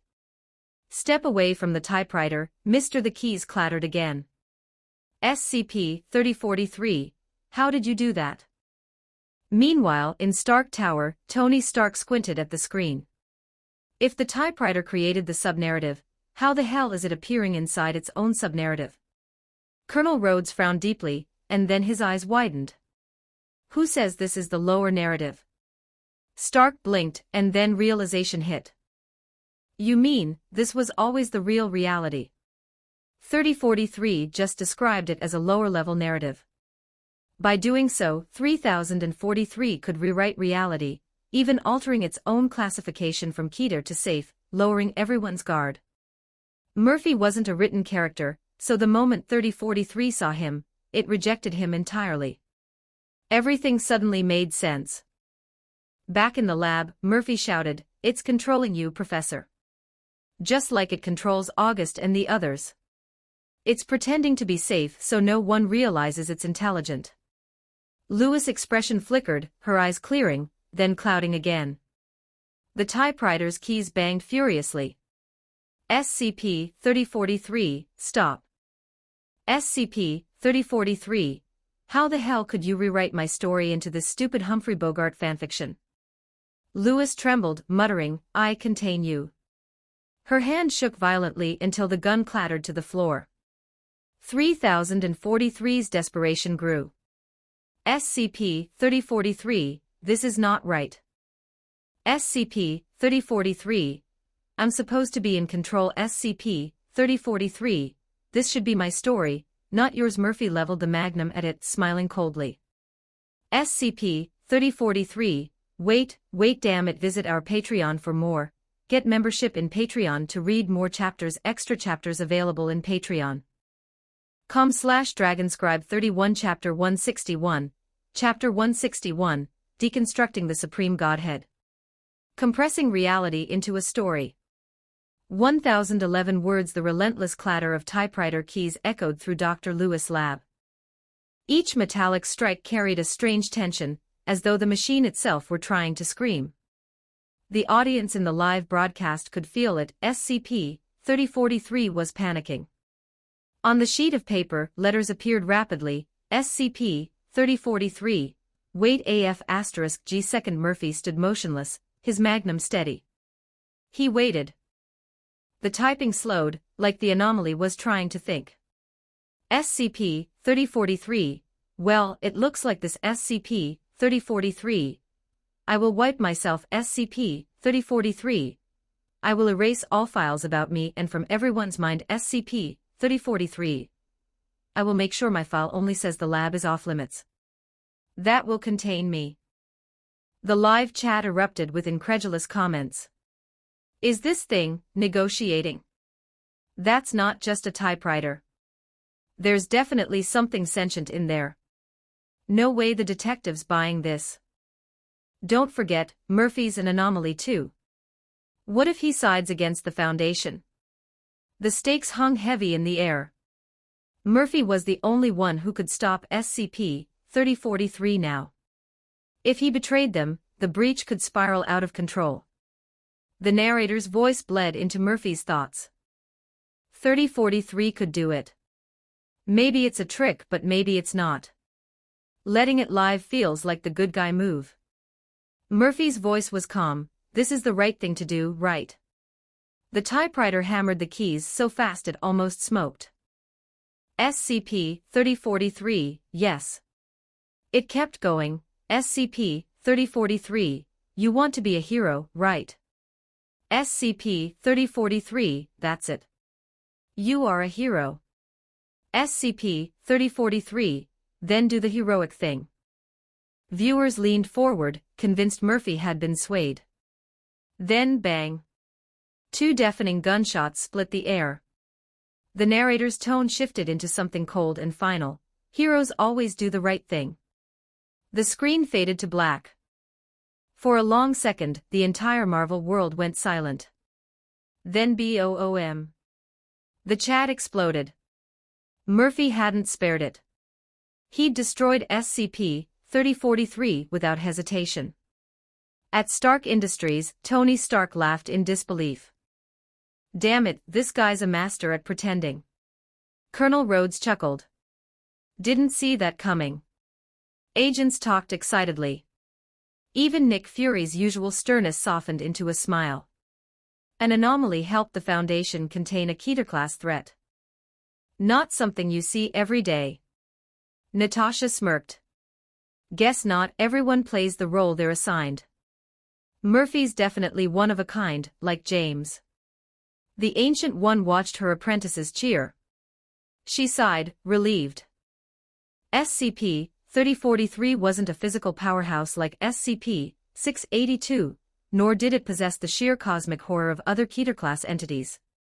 It only had one anomalous property, the ability to edit reality. But even that was enough to give her a headache. Had it manifested freely in Marvel's reality, even she could have ended up like Dr. Lewis, unaware she was being controlled. The Observer Dimension. High above all worlds, Wada the Watcher stared silently. It wasn't 3043 that disturbed him, it was Murphy. This man comes from the lower narrative, yet moves freely in the upper one. 3043 had been the author of this reality's events. But Murphy had arrived, rewritten the script, and erased the author itself. That meant Murphy could shift between narrative layers at will, something even Wada had never achieved. The Watcher's gaze deepened. This was the ability he had coveted for centuries. City Street, Sunset. Murphy stepped out of the lab into the amber light, cigarette between his lips, magnum holstered. I'm not a hero, the narrator purred. I'm Lou Murphy. The image dissolved into Lewis Laboratory. Lewis stood before the typewriter. Smoke curled from two fresh 44 caliber holes in its casing. She pulled the sheet from its roller. The conversation was still there, but at the bottom, one last line had appeared. I'm just the person you call when everything goes wrong, it's true. Beneath it, in fresh ink, SCP-3043, END. Site, 95 Office. James sat at his desk, calmly reading a file. August stood beside him, cigarette smoke curling lazily around his silhouette. James finally asked, "Where's SCP-3043? August smirked. Neutralized. He handed over a new file. Item hashtag, SCP-3043 Object Class, Neutralized. Formerly Safe. Special Containment Procedures, SCP-3043 is stored in a secure locker. Access restricted to Level 3 personnel. Description, 1937 Olympia Elite Typewriter. 44 caliber bullets embedded in its casing. Before neutralization, SCP-3043 could rewrite any physical document in its vicinity to match the content typed on it. Incident December 14, 2005. Containment breach blocked all external communications for 3 hours. All affected personnel have no memory of events in that window. All SCP-3043 files were found updated. The chat exploded again. Neutralized. Just like that. Was the whole thing a lower narrative or reality? Doesn't matter, Murphy can bend reality. Natasha frowned. Upper narrative or lower? Fury leaned back. Or maybe Murphy flattened reality into a story. Ever think of that? The idea hit the agents like a thunderclap. The more they thought about it, the more it fit. But Fury wasn't here to debate 3043, James' mission wasn't about the breach at all. It was about Lou Murphy. James lowered the SCP-3043 file and looked at August. How much do you know about Murphy? August thought for a moment, then handed over another folder. Thom's done more research. We haven't been able to contain him. We call him SCP-3143. James' eyebrows rose. Too little data. No successful containment. That's all we've got. James smirked. A Euclid that can end a Keter, interesting. Inside, the file read, item hashtag, SCP-3143 object class, Euclid special containment procedures, monitor online fiction for signs of SCP-3143's presence. If found, the Pataphysics Department will attempt deconstruction. Description: SCP-3143 is an intrafictional construct capable of temporarily flattening reality into a scripted narrative, typically in the style of hard-boiled detective fiction. James leaned back in his chair, the wheels of thought turning. Visit our Patreon for more. Get membership in Patreon to read more chapters. Extra chapters available in Patreon. com/Dragonscribe 31 Chapter 162. Chapter 162, Putting the Supreme Divinity into the Box, the legendary Dr. James. 1045 words. During this period, SCP-3143 adopts the persona of a 1930s private detective hired to solve a case. All flattened entities become characters in the narrative, their personalities reshaped to fit the tone of hard-boiled detective fiction. The narrative continues until SCP-3143's activity produces a resolution that matches the genre's logic. When the narrative ends, reality snaps back to normal, but events from within the narrative are projected into reality. Most participants retain no memory of what happened. The live audience reading this report felt a collective click in their heads. That strange, last-century filter over the lower narrative now made sense. It was part of Lou Murphy's setting, his chosen style. But then another, more startling detail hit them: events from within the story carried over into reality. The file continued. SCP-3143 was first identified in 2005, after a containment breach at Site-95. In 2018, the Pataphysics Department, in collaboration with the Department of Analytics, established contact with SCP-3143 and successfully captured it. SCP-3143-A is Murphy Laden, the author of SCP-3143. Even James' eyes narrowed at that. The chat exploded. If he's already contained, why bring James in? Is 05-10 making him do busy work? Briefing room. Natasha frowned. Could it be 05-10 made a mistake? If SCP-3143's in custody, this mission's pointless. Nick Fury's one eye locked on a single word: capture. He leaned forward. Capture, not containment. Natasha blinked. You mean they found him but couldn't lock him down? Pataphysical entities aren't something you can just lock in a cell. You need to deconstruct them. Back on screen, August caught James' unspoken questions. In truth, we can't contain him. He can flatten reality into a scripted narrative whenever he wants, making physical containment useless. James nodded slowly. Right now, Dr. Tamar from the Pataphysics Department is leading research into special containment measures for SCP-3143. Your mission is to assist him and finish the job. At that, the office door opened and an elderly man in a lab coat entered. His eyebrows were drawn into a permanent frown, as if etched there over decades. He ignored James entirely, barking at August, "Do you have any idea how critical my research is right now?" August looked embarrassed and shot a glance at James, but James' expression remained unreadable. "James," August said with a forced smile, "this is Dr. Tamar, the lead researcher for SCP-3143. Tamar, this is a special containment expert, personally assigned by the O5 Council." Tamar cut him off. Only the idiots in O5 would make such an idiotic decision. His sharp eyes fixed on James. "Special containment specialist. Tell me, do you know what metaphysics is? Do you understand our enemy? You think you can outwit a fictional character?" August sighed. "Tamar, calm down." James spoke evenly. "This is my first time working in pataphysics. I may not know your field, but my knowledge of anomalies would surprise you." Tamar's frown deepened. James held up the file. "Every anomaly has limits, even so-called supreme divinities. Lou Murphy can flatten reality into a story, yes, but that doesn't make him invincible." Both Tamar and August looked at him with surprise. "Murphy plays a detective until the case resolves in line with the genre's style. If we deliberately break the logic of that setting, the story can't end, and reality won't be compressed." Silence fell. Even the live chat blew up. "Is he reading the same file as us? No, seriously, is this guy psychic? Absolute legend." Natasha murmured in S. "Compared to him, I feel like I've got the brain of a brick." Tamar finally exhaled. "All right. I admit, you're not like the others." The tension eased. The three sat. "I've already prepared a deconstruction plan for Murphy, scheduled for 3 days from now," Tamar said confidently. "We've identified his creator, Murphy Laden.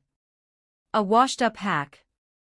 I'll unravel him with linguistic triggers, and once the author's gone, so is the character." James' gaze stayed calm, but internally he was skeptical. Once a character exists, they often outgrow their author. Murphy won't fall that easily. Tamar finished with a smug glance at August. "My plan's already foolproof. Why bring in O5's golden boy?" August coughed awkwardly. "Because Dr. James is the Foundation's top containment specialist. Recently, he even helped neutralize a supreme divinity."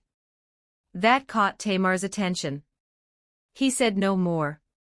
"In that case," Tamar said at last, "when I execute my plan, you can shadow me, watch how it's done." James gave a small nod. "Looking forward to it." The screen darkened. "Observation deck," Natasha smirked. "Oh, Tamar's in for a rude awakening." Fury chuckled. "He doesn't know who he's dealing with." When the screen lit again, the sepia tones of the lower narrative world filled the frame. Detective agency, night moonlight spilled across a lone figure. A felt hat dangled from the desk edge. A half-burnt cigarette smoldered in the ashtray. Blood stained his shirt, some his own. A glass of bourbon in one hand, a .44 Magnum in the other. This was Murphy's Law. The kind of man you pray for when you need him, and curse when you don't. His voice was the gravel of worn asphalt. If there's one thing the Foundation's good at, it's tying up loose ends. And I'm one they've been chasing a long time. The door banged open. An old man stepped in, frown carved deep, white lab coat crisp. The live audience gasped. "Narrator, but if they want to house me, they'll need a bigger box." Tamar's voice was sharp. "Hello, SCP-3143. What are you doing today?" Murphy set down the bourbon and raised his pistol. "Give me one good reason not to put a hole in you." Document. Tamar crossed his arms. "Because you can't." Narrator, if he thought I wouldn't fill him with lead, he was about to learn different. Tamar smirked. "You know I can hear your narration, right?" Murphy froze. Visit our Patreon for more. Get membership in Patreon to read more chapters. Extra chapters available in Patreon. com/Dragonscribe 31 Chapter 163, Chapter 163, James vs. Victor Hale. My setting is higher than yours. 1057 words. Thomas' words not only stunned Victor Hale, but also sent a shockwave of surprise through the live broadcast audience. Could actually hear the narration. That could only mean one thing: he also possessed a God's eye perspective. Headquarters. Nick Fury's single eye lit up with understanding. After entering the lower narrative, the pataphysics department can still retain the perspective of the upper narrative. Natasha Romanoff arched an eyebrow. So it seems the pataphysics department really is capable. Her gaze returned to the screen. So you want to bet if he can succeed? Nick Fury smirked. James doesn't think highly of him. The result is obvious. Narrator, what on earth is he talking about? Something is wrong. Victor's expression hardened. Tama pressed forward. You are an intrafictional construct, an intelligent story that distorts reality. Specifically, you flatten it into a movie script parodying hard-boiled noir and crime fiction. Those words made Victor's face twitch, and even the narrator's once steady voice grew panicked.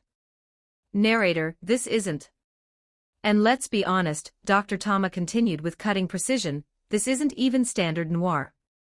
The heart of the genre is the anti-hero, someone with no way out, trapped in a hopeless world. But after reviewing your file, I can say you don't qualify. Victor stammered. Don't meet the requirements. Your narrative is heroic and simplistic. Clear villains, clear protagonists, and in the end, life is always saved.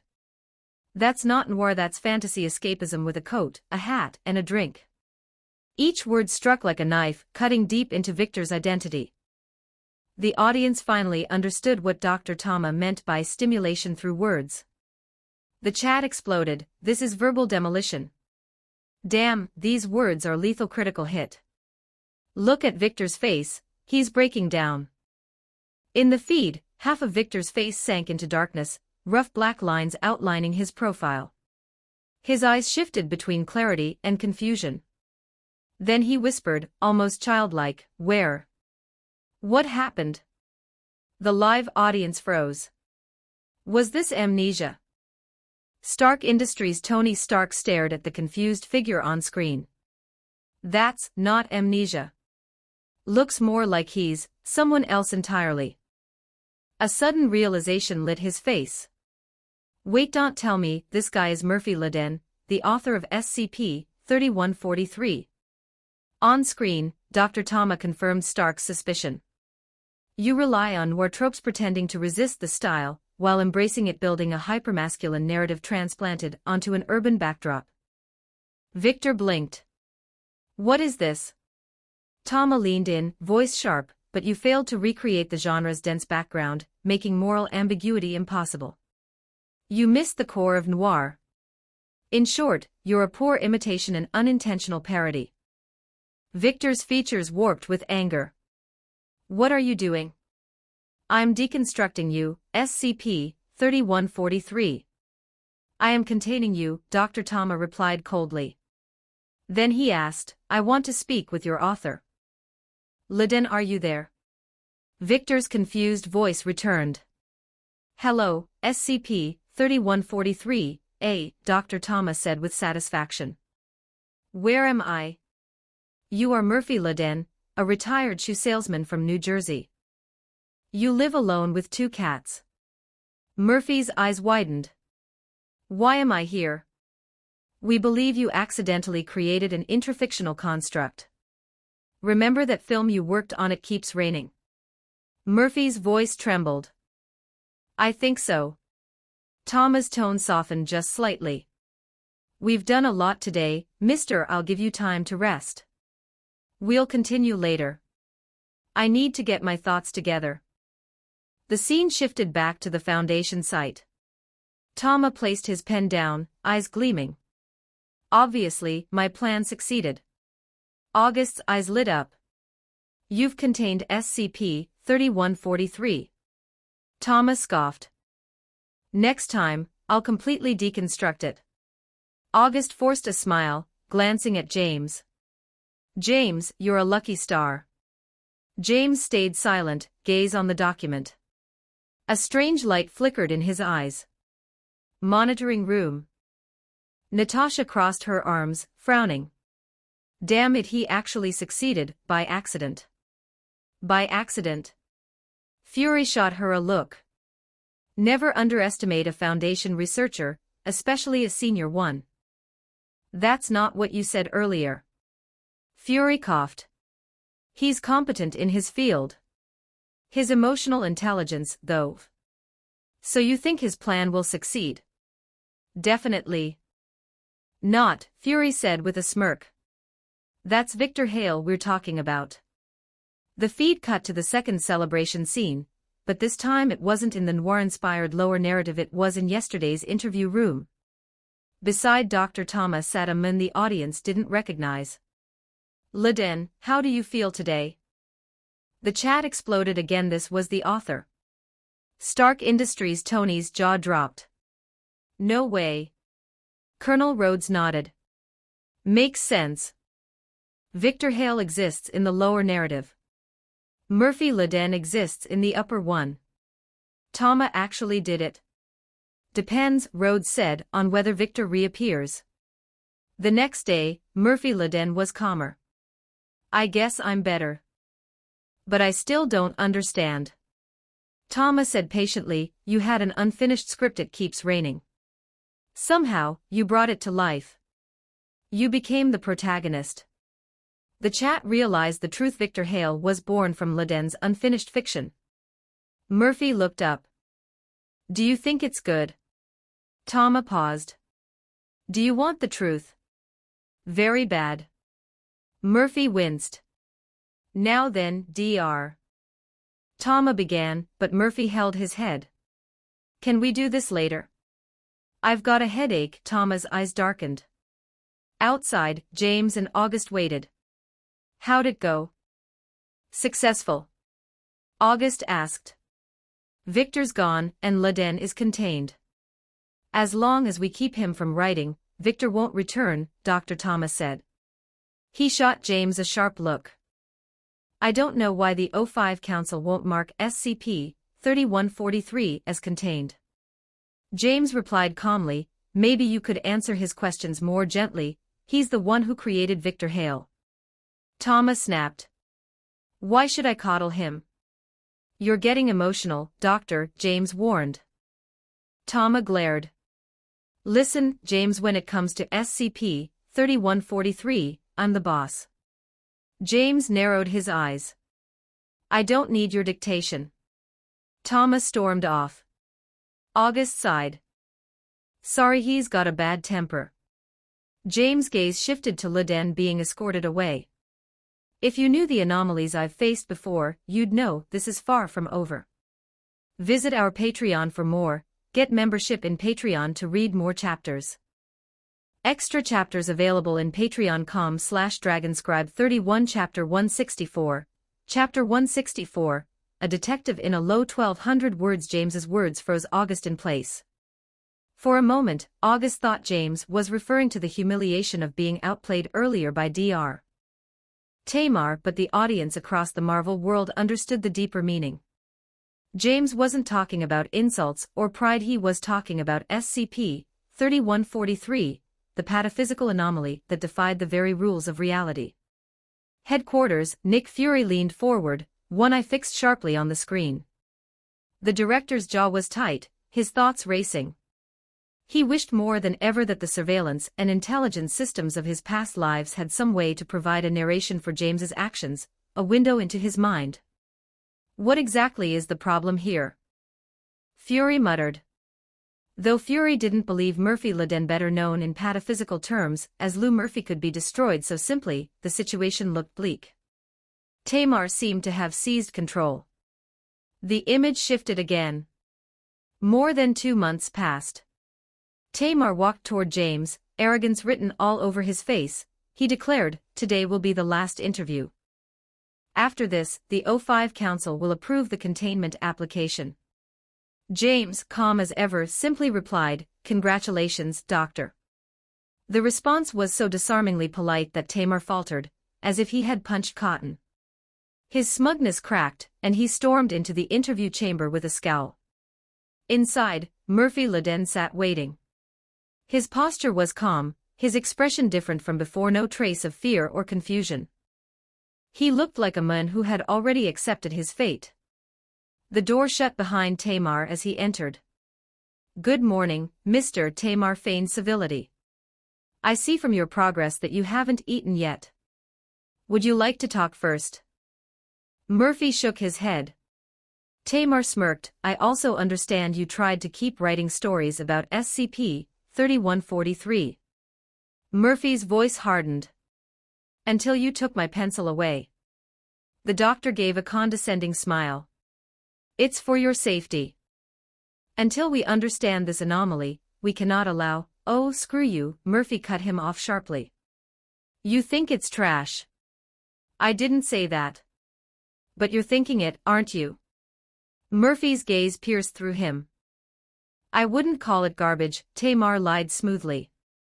Murphy leaned forward, frowning. "Why stop the story? He's helping people. The stories matter." "That's not the point," Tamar snapped. "We can't have anomalies running free," Murphy interrupted again, sharper now. "What else then? You don't like the story because it's not yours." The words hit Tamar like a knife. His mask of confidence wavered. Murphy pressed harder. "You hide behind objectivity, behind fake distance, trying to make the unreliable look credible." Tamar's face paled. "Wait, what? You bury yourself in titles, interviews, reports," Murphy said, relentless. "Superficial trinkets of science, just to make it seem respectable.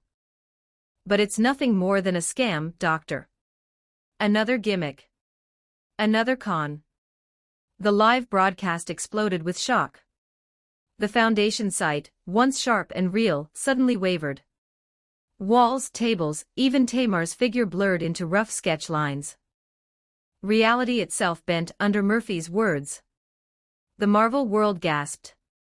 Reality collapsed from the upper narrative into the lower narrative. Audiences worldwide were stunned. "Oh my God, what just happened? This is the world of a lower-level narrative. Impossible." Murphy dragged him down. Agents were speechless.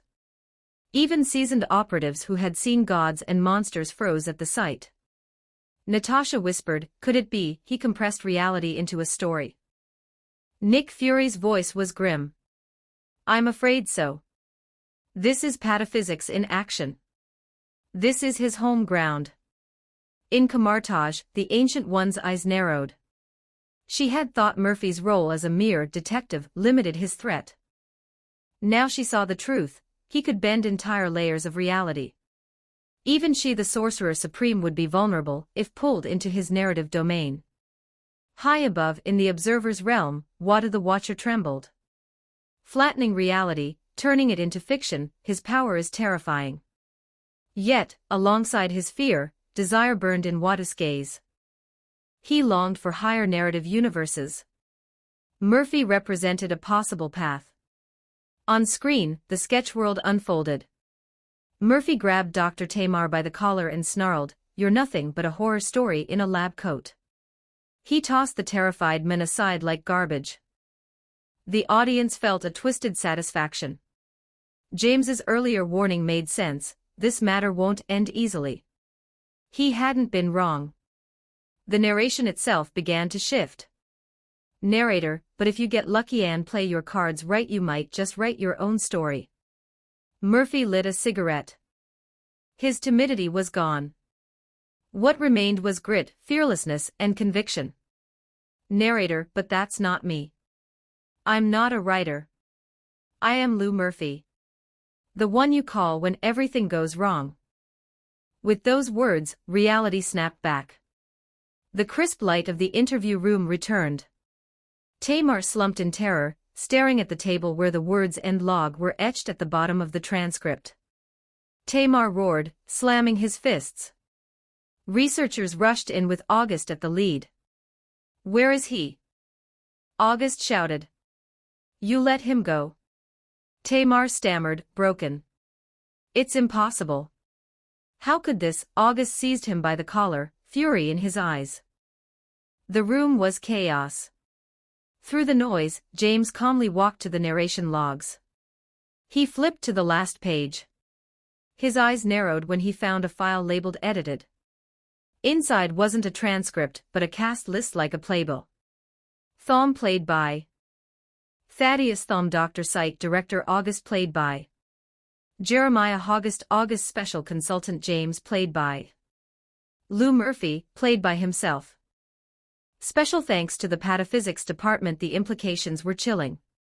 The interview had become a stage performance, and everyone was nothing more than actors inside a story. Viewers everywhere reeled. What the hell? Murphy was never just a prisoner. He's the author of his own stage. Even August, red with anger, demanded answers from James. Any findings? James closed the file calmly. Murphy broke under the pressure, but in that break, he became clear-headed. "That's more dangerous than before." August cursed. "Damn idiot. I should never have trusted Tamar's lies." "Don't worry, James, he won't trouble you again. I'll have him removed." James raised an eyebrow. "Yes," August snapped. "Even if the council doesn't fire him, I'll see to it myself." But then, August's communicator buzzed. "The O5 Council." He answered with a trembling voice. "It wasn't useless," he stammered. "This was a test run for the Pataphysics Department. They could be useful in allegorical and metafictional countermeasures. They're not costly to maintain. My recommendation: keep them." He glanced at James, guilt flashing in his eyes. SCP-3143 remains missing. He may have learned as much about us as we did about him. For now, containment must pause.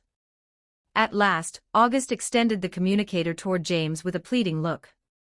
"They want to hear from you." James stood silently, his presence alone carrying a weight greater than any words. Because in that moment, it was no longer clear whether James was just an observer in this story or whether he was the supreme god above them all. Visit our Patreon for more. Get membership in Patreon to read more chapters. Extra chapters available in patreon.com/dragonscribe31. Chapter 165. Chapter 165. Murphy joins the Foundation. 1449 words. You call him just a doctor. This guy is so strong. James picked up the phone, and 05-10's calm, measured voice echoed through the receiver. 05-5 will bring Agent Frederick to finish the final stage of work. I hope you can make some progress before then. Before James could reply, 05-10 added in a dry, almost dismissive tone, "Oh, and don't worry, idiots like Dr. Tama will not appear again. From now on, you are the one in charge of SCP-3143. Understood," James said simply. "It's up to you now, Doctor." The line went dead with a click. Across the table, August stared at James expectantly. "What do you mean by that?" James calmly handed the phone over, then picked up the stack of interview records lying in front of him. His voice was level, but the weight behind it was undeniable. "I am in charge now." August straightened, eyes widening. "You have the final say, Doctor." It was obvious to both of them, 05-10 had just given James the highest level of authority and freedom for this project. But with that freedom came the crushing weight of responsibility. The eyes of the Foundation were on him. Meanwhile, in the Marvel world, the live broadcast audience buzzed with curiosity. Everyone wanted to know how James would handle a lower narrative entity like Murphy, a fictional detective who existed only within the layers of story itself. The broadcast screen flickered and went dark. After several tense seconds, the image returned, but it wasn't the sterile fluorescent glow of a Foundation site anymore.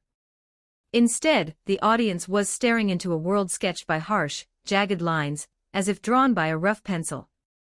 Inside the detective agency, the camera panned across an office door. Murphy Detective Agency. Murphy sat behind his desk, wearing a white shirt with a black trench coat hanging loosely off his shoulders. 44 Magnum rested in a holster under his arm. His posture was relaxed, leaning back in his chair with one leg crossed over the other. A cigarette dangled between his lips, smoke curling upward as he half-heartedly read a newspaper. The quiet was broken when the door creaked open. The Marvel audience gasped collectively when the figure that stepped inside was none other than James himself. Someone shouted in the chat, "Oh my God, he's been pulled into the lower narrative too. No way, doesn't that put him in danger?" Agents were in disarray. Natasha frowned, her eyes narrowing. Could Murphy have dragged him in here? Nick Fury almost agreed, but then he caught Murphy's startled expression on screen, and immediately dismissed the idea. Murphy lowered the newspaper slowly, his eyes narrowing at James. A gravelly narration echoed through the scene, as if the world itself were alive. Narrator: the Foundation's people are usually geeks tied to their desks. But this one was different. Murphy's cigarette trembled slightly as recognition flashed in his eyes. "I've seen you," he muttered. "Back at the Foundation. Outside that interview room." The narration followed with a dry chuckle. Narrator: a mysterious man had just walked into my office. And for the first time in a long time, I felt. James sat across from Murphy as if it were the most natural thing in the world. "Hello, Murphy." Murphy inhaled smoke, exhaled a cloud, and tried to mask his unease with false calm. "So, like everyone else, Doc. You need my help." James's voice was steady. "I need your help with something only you can handle." Murphy tapped ash into an old tray. "I'm listening." "I'm with the Foundation," James said, pouring himself a glass of whiskey from the bottle on the desk. "And my problem is simple. An object has slipped out of our control." Murphy froze. His pupils shrank in alarm. Narrator: damn it. This wasn't just some simple missing person. This was trouble. Murphy stared at James, his tone sharpening. "The Foundation has no right to strip any being of its freedom. You know that." James didn't argue. Instead, he poured Murphy a glass of whiskey, slid it across the desk, and raised his own. "You're not the type to avoid trouble, Murphy," he said evenly. "You're the type who would track trouble down, sit it across the table, and buy it a drink." The narration clicked again. Narrator: "Well, what do you know? This guy understands me better than I thought." Murphy downed the whiskey in one gulp, his lips curling into a reluctant grin. "All right, Doc. You want me to help you chase down this runaway containment?" James shook his head. "The Foundation does want to contain anomalies, but this time, I'm the one making the plan." Murphy blinked, surprised. "I want you to keep being a detective," James explained, leaning forward slightly. "Only this time, it won't just be any detective life. It'll be more exciting." The narration grew uneasy. Narrator: can I trust this guy? Honestly, I don't know. But if I fought him right now, I think I'd lose. Murphy stood, looking down at James. But despite the angle, he couldn't shake the feeling that James somehow towered over him. Narrator: this guy, he's strong. Too strong. Reactions beyond the narrative. The Marvel live broadcast erupted. "What the hell? James is just a researcher. No way, is he hiding some kind of power? Wait, Murphy's actually taking him seriously." Even Natasha was laughing. If Murphy knew James was just a lab rat, he'd never talk to him like this. But Nick Fury wasn't laughing. His smile faltered. His gut twisted. What if James wasn't bluffing at all? He thought back. The anti-memetics division. Each time, James had achieved results that no normal researcher could have managed. Fury clenched his jaw. For the first time, he wondered, do I even know who James really is? The sunset meeting the scene shifted to appear at dusk. James and Murphy stood side by side, gazing at the glowing horizon. Two sleek black cars pulled up behind them. A dozen agents in suits stepped out, escorting a frail old woman leaning on a cane. Her presence commanded immediate respect. Narrator, this woman is 05-5. That's all we can say. Anything more, and you wouldn't live long enough to hear it. Her bodyguard trailed close Agent Frederick, stern as iron, his hand never straying far from his firearm. 055's voice was warm, unexpectedly gentle. James, it's an honor to finally meet you. James bowed politely. She turned her gaze toward Murphy. You've done good work these past years, Mr. The words referred to Site 95's containment breach long ago, but Murphy merely nodded, expression unreadable. When she offered him a cigarette, Murphy casually plucked it from her lips and tucked it behind his ear. Frederick bristled instantly, hand on his gun, but 05-5 stopped him with a calm wave. This man knows how to find me, Murphy said, nodding at James. That's all you need. 055's eyes softened. Then that's good enough. As Murphy vanished into the mist, Frederick snapped. We can't let him walk away. He's an anomaly, he must be contained. 05-5 only shook her head. Forget it, Fred. This is Chinatown. Besides, James has already done his job. James's voice carried quietly but firmly, the Foundation doesn't just need control. It needs allies with a sense of justice. And Murphy. The broadcast froze on Murphy's silhouette fading into the fog. The audience exploded. Wait, did Murphy just join the Foundation?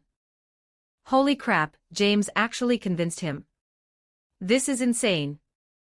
They have a narrative-level ally now. Agents were equally stunned. Natasha shook her head. Murphy's never trusted the Foundation. What did James say to him that changed everything? Nick Fury didn't answer. His eyes stayed glued to the darkened screen, his face hardening with a thought he didn't dare voice. Was James still just a researcher? Or had the world completely underestimated him? Meanwhile, at Kamartaj, the Ancient One folded her hands. Her expression was thoughtful, almost troubled. Yes, some SCP entities had aided the Foundation before, SCP-105, SCP-073, SCP-076-2. But they were either unstable, limited, or dangerous allies. Murphy was different. And now, for the first time, the Ancient One considered a new possibility. Perhaps, she whispered, enemies can be turned into friends. Perhaps even the outer gods can be. Her voice trailed off into the silence. The Marvel world had just shifted again and James was at the center of it. Visit our Patreon for more. Get membership in Patreon to read more chapters. Extra chapters available in patreon.com/dragonscribe 31 Chapter 166, Chapter 166, Yaldabaoth. The Supreme Creator of Flesh and Chaos arrives. 1329 words. The events that had unfolded inside SCP-3143 had already shaken the Foundation to its core. What began as a simple containment scenario had spiraled into a confrontation that defied logic, narrative, and reality itself. Thanks to Detective Lou Murphy, a man who lived within a low-level narrative, the Foundation had found itself wielding a weapon unlike any other. His ability to compress existence into a story, to enforce endings and outcomes, had proven invaluable. It was no exaggeration to say his powers would reshape how the Foundation contained and neutralized anomalies. For once, there had been cause for celebration. The research teams had felt relief, even joy. A shelter project where everyone, scientists, guards, even the higher councils, was momentarily satisfied. But James knew better than to expect his victories to last. When he returned to Site 17, weary from days of near-constant vigilance, he anticipated recognition, perhaps even commendation.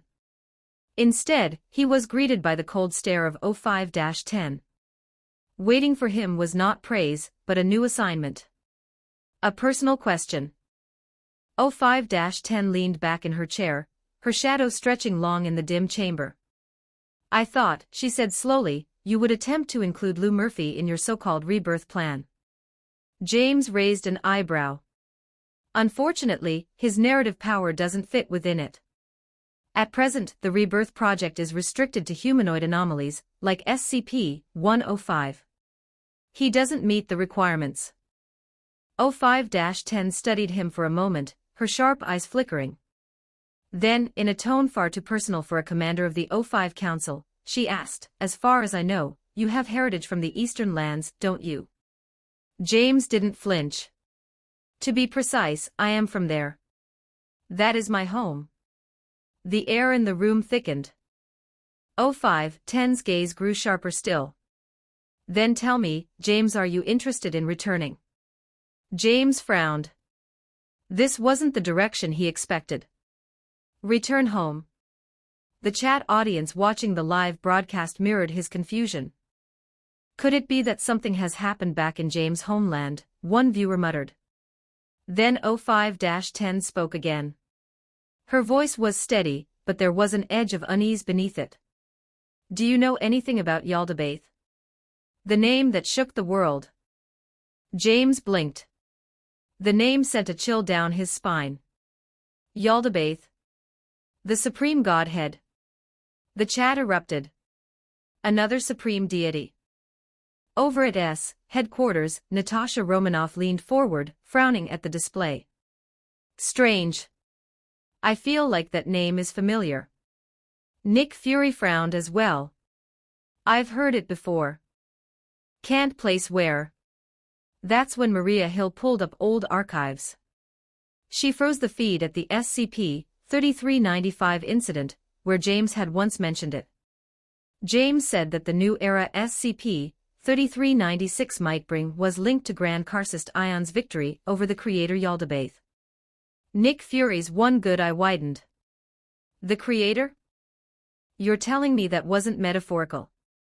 There's really another supreme deity. The idea was staggering.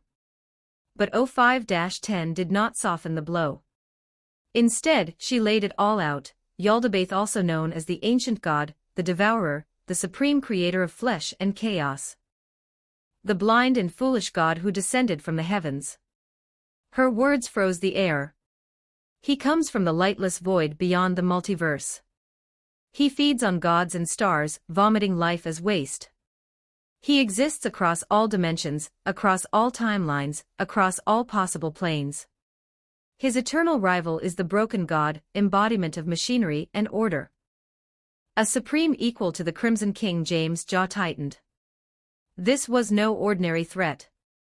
Yaldabaoth was on the same echelon as the Crimson King, and the broken god, two beings so powerful their mere concepts warped reality.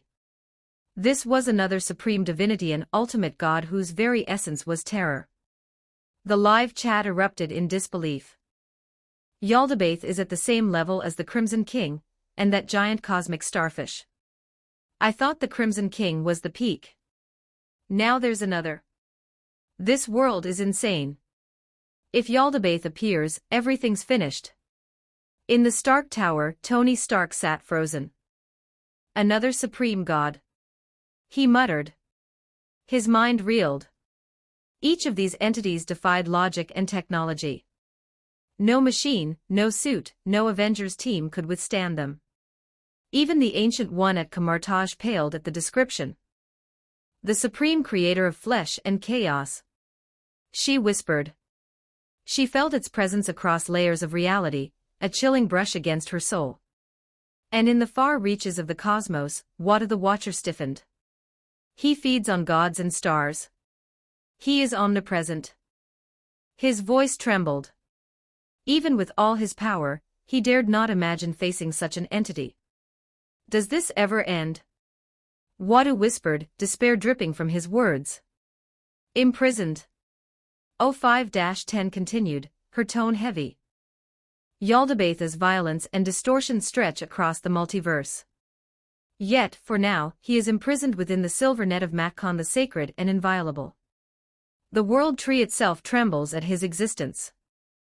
The audience gasped. Imprisoned?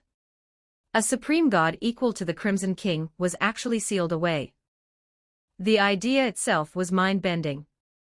If Yaldabaoth's concept was enough to unravel sanity, what kind of force could possibly bind him? The Ancient One's fear twisted into stunned silence. If something could imprison him, then that power must be beyond comprehension. The Angels of Yaldabaoth. James, still tense, asked the question that had been clawing at him. So what has my homeland discovered? 05-10's face darkened. The 6 Angels of Yaldabaoth. The audience froze. 05-10 named them one by one. Each is an extension of their father's will, divine agents who carry out his mission. James' heart sank. 6 angels. 6 fragments of a god's nightmare. And then came the revelation: they've been detected by the branch stationed in your homeland. The live feed exploded. 6 angels of Yaldabaoth showed up there. The Foundation branch is doomed. If each is divinity level, how can they fight that? No room to breathe back at S. Fury rubbed his forehead. Descendants of the Crimson King were already nearly unstoppable. If these angels are truly divine level. He trailed off, grim realization setting in. Natasha slammed her fist on the table. Don't we get a single moment to breathe? Fury only shook his head. Lou Murphy's power won't help here. He can bend stories to reality, yes. But a detective novel doesn't have room for gods. He needs endings that fit the genre. The Foundation's oldest secret. 05-10 wasn't finished. The branch in your homeland is stronger than most realize. In fact, the Abnormality Society there was once the predecessor of the Foundation itself. They have dealt with anomalies for thousands of years, long before the Foundation was born. Many of their legends Ignis, Deluge, Glutton, Tyrant, Beast, and Chaos were integrated into their mythology as gods and monsters. In truth, they were accounts of the 6 angels. James felt the weight of history pressing down on him. So my mission is... You are to serve as the O5 Council's representative, 05-10 said firmly. You will aid in their containment. James nodded without hesitation. This was no ordinary assignment. It was a death sentence in disguise. But he would go. The screen before him flickered and revealed a new file. Project name, Chaos Abyss, SCP-CN, for 92 Object Class, Euclid Tentative. The audience exhaled in relief. Thank God it's not Kita. Someone muttered. But then they noticed the word tentative. It meant the research was new, incomplete, uncertain. And the final note only deepened the dread. Special containment procedures, due to its massive geographical scope, and the unclear anomalous mechanisms of SCP-CN, for 92, no effective containment measures exist at present. The room went silent. The silence said it all. Euclid or not, Chaos Abyss was already beyond the Foundation's grasp. Visit our Patreon for more. Get membership in Patreon to read more chapters. Extra chapters available in Patreon. com/Dragonscribe 31 Chapter 167, Chapter 167, The Abyss of Chaos, the Supreme God in the Sea. 1129 words. The Foundation's preliminary file on SCP-CN, for 92, Chaos Abyss flickered across the screen, its dry bureaucratic text failing to capture the sheer dread hiding beneath the words. Several monitoring points will be established around SCP-CN, for 92, and the surface area has been declared a military restricted zone. Civilian vessels are strictly prohibited. 2 official explorations have already been conducted. The primary objective moving forward is to identify and classify the anomalous entities residing within SCP-CN, for 92. The chat audience went silent. Unease at S. Natasha Romanoff tilted her head, frowning at the briefing. A trench in the sea that deep. And they're calling it the Abyss of Chaos. She exhaled sharply. Tell me this isn't going to be another SCP-3000 situation. Nick Fury grimaced at the memory. SCP-3000, the titanic eel coiled in the Indian Ocean, still haunted him. A creature so massive, so alien in its perception, that simply gazing upon it induced madness. The thought of another anomaly in the ocean was enough to drain the color from his face. "I don't think this is like 3000, he muttered, though the unease in his voice betrayed him. "This feels geographical. A trench anomaly." He stopped. The thought clawed at him. Could one of Yaldabaoth's 6 angels be hiding in the deep? The official description. The dossier continued to scroll. SCP-CN 492 is a trench located in the Eastern Sea, the deepest natural depression in that ocean. Its lowest recorded depth is approximately 5,400 meters. Anomalous properties are linked to numerous unexplained maritime disappearances in the 1970s. At approximately 3,000 meters depth, the Hume index drops sharply. Accompanying phenomena include signal degradation, reality instability, and encounters with anomalous marine life. The file then described the creatures observed. Squids, whales, sea snakes, and starfish, all grotesquely oversized, ranging from 20 meters to over 400 meters in length. The live stream audience erupted. "What the hell? 400 meters? The largest whale is 30 meters. This is like having 10 blue whales stacked together. God help us, what kind of sea is this?" Curiosity mingled with horror. The abyss was no mere trench, it was a gate to something unnatural. "James joins the mission." The file vanished, and the feed switched to James. He stood on the deck of a massive Foundation research vessel. The morning sun glimmered over calm waters, the horizon wide and deceptively peaceful. From above, the ocean sparkled like any other sea. But James knew beneath the surface lurked horrors no sailor's tale could exaggerate. "James," a researcher called from across the deck, "the operation is about to begin." James turned without a word, following him into the cabin. Inside, chaos reigned. 2 expeditions and nothing but oversized fish. One man barked. "Don't forget SCP-CN 492-A, another shot back. That giant humanoid that appeared in the diver's dreams. We can't dismiss that. Dreams aren't evidence. You're inventing myths." The argument escalated until a gray-haired senior researcher slammed his cane on the floor. "The mission is set. Debate won't change it." His eyes found James. "James, thank you for answering the council's call. We'll brief you in the command room." Murmurs spread as James entered. "He's so young. Is he really the one who contained SCP-2845? A specialist from HQ, and he's from here. Interesting." There was no mockery, only awe. His reputation preceded him. Into the abyss. In the command room, a massive screen displayed live feeds from a submarine poised at the trench's edge. Task Force MTF, Gingzi 03, codenamed Abyss Gazers, waited inside. Command Center to Abyss Gazers. Static, then a cheerful voice, "Abyss Gazers reporting. Weather's perfect for a dive.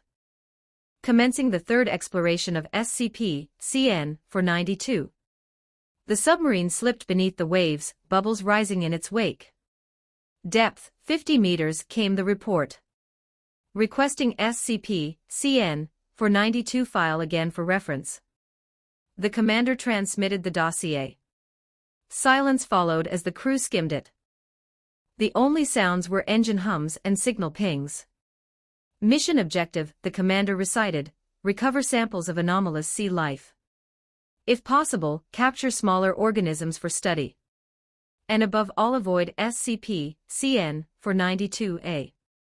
The words hung heavy. The dream humanoid. James turned to the gray-haired researcher. "What is 492-A?" "A massive humanoid form," the old man explained. "It manifested in the dreams of divers during the last mission. With the Hume index collapsing at depth, we can't determine if it's hallucination or reality bleeding through." James nodded. If Yaldabaoth's angels truly lurked here, Even dreams could become windows into their domain. Reality distorts, activate reality anchors. Monitor Hume levels. Anchors active. Current index, 98. No abnormalities detected. Natasha, watching from S, tilted her head. 100 is normal. It's already below that. Which means reality's thinner the deeper they go, Fury muttered. He prayed silently the anchors would hold. Then came the first jolt. Did you hear that? A voice crackled from the sub. What sound? Water flow. No source. Sharks swam past the feed. Their presence was mundane, yet the sound persisted. Something else moved out there. Camera 12, rotate 3 o'clock, James instructed suddenly. The commander obeyed. A vast shadow glided across the lens. For a second, only a blur. Then tentacles. Giant squid, at least 50 meters. Gasps filled the command room. Viewers screamed in the chat. It's massive. God, that's bigger than a city bus. Thankfully, the squid swam on, uninterested. But its early appearance set nerves on edge. The depth dislocation, report depth. 3,000 meters, the sub's captain replied. The room froze. Impossible, the old man barked. Our radar marks you at 2,100 meters. Confusion spread in the sub. That can't be. Then the lights dimmed. The camera feed darkened until only the sub's beams pierced the gloom. They illuminated nothing but endless water. We should be seeing the seabed by now, a crewman whispered. But it's just more ocean. And then Hume index dropping. 83. The command room fell into silence. Realization. Natasha's eyes widened. Spatial anomaly. The trench isn't obeying physics. Fury nodded grimly. They're not in our sea anymore. They've slipped into something else. Another plane.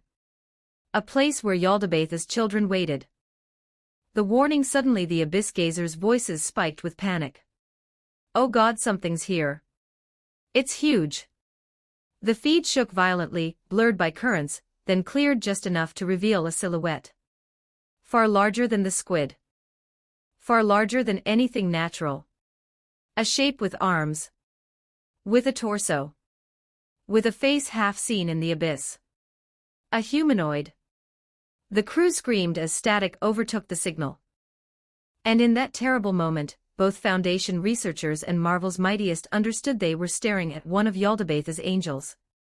Visit our Patreon for more. Get membership in Patreon to read more chapters. Extra chapters available in patreon.com/dragonscribe 31 Chapter 168, Chapter 168, God's Kingdom.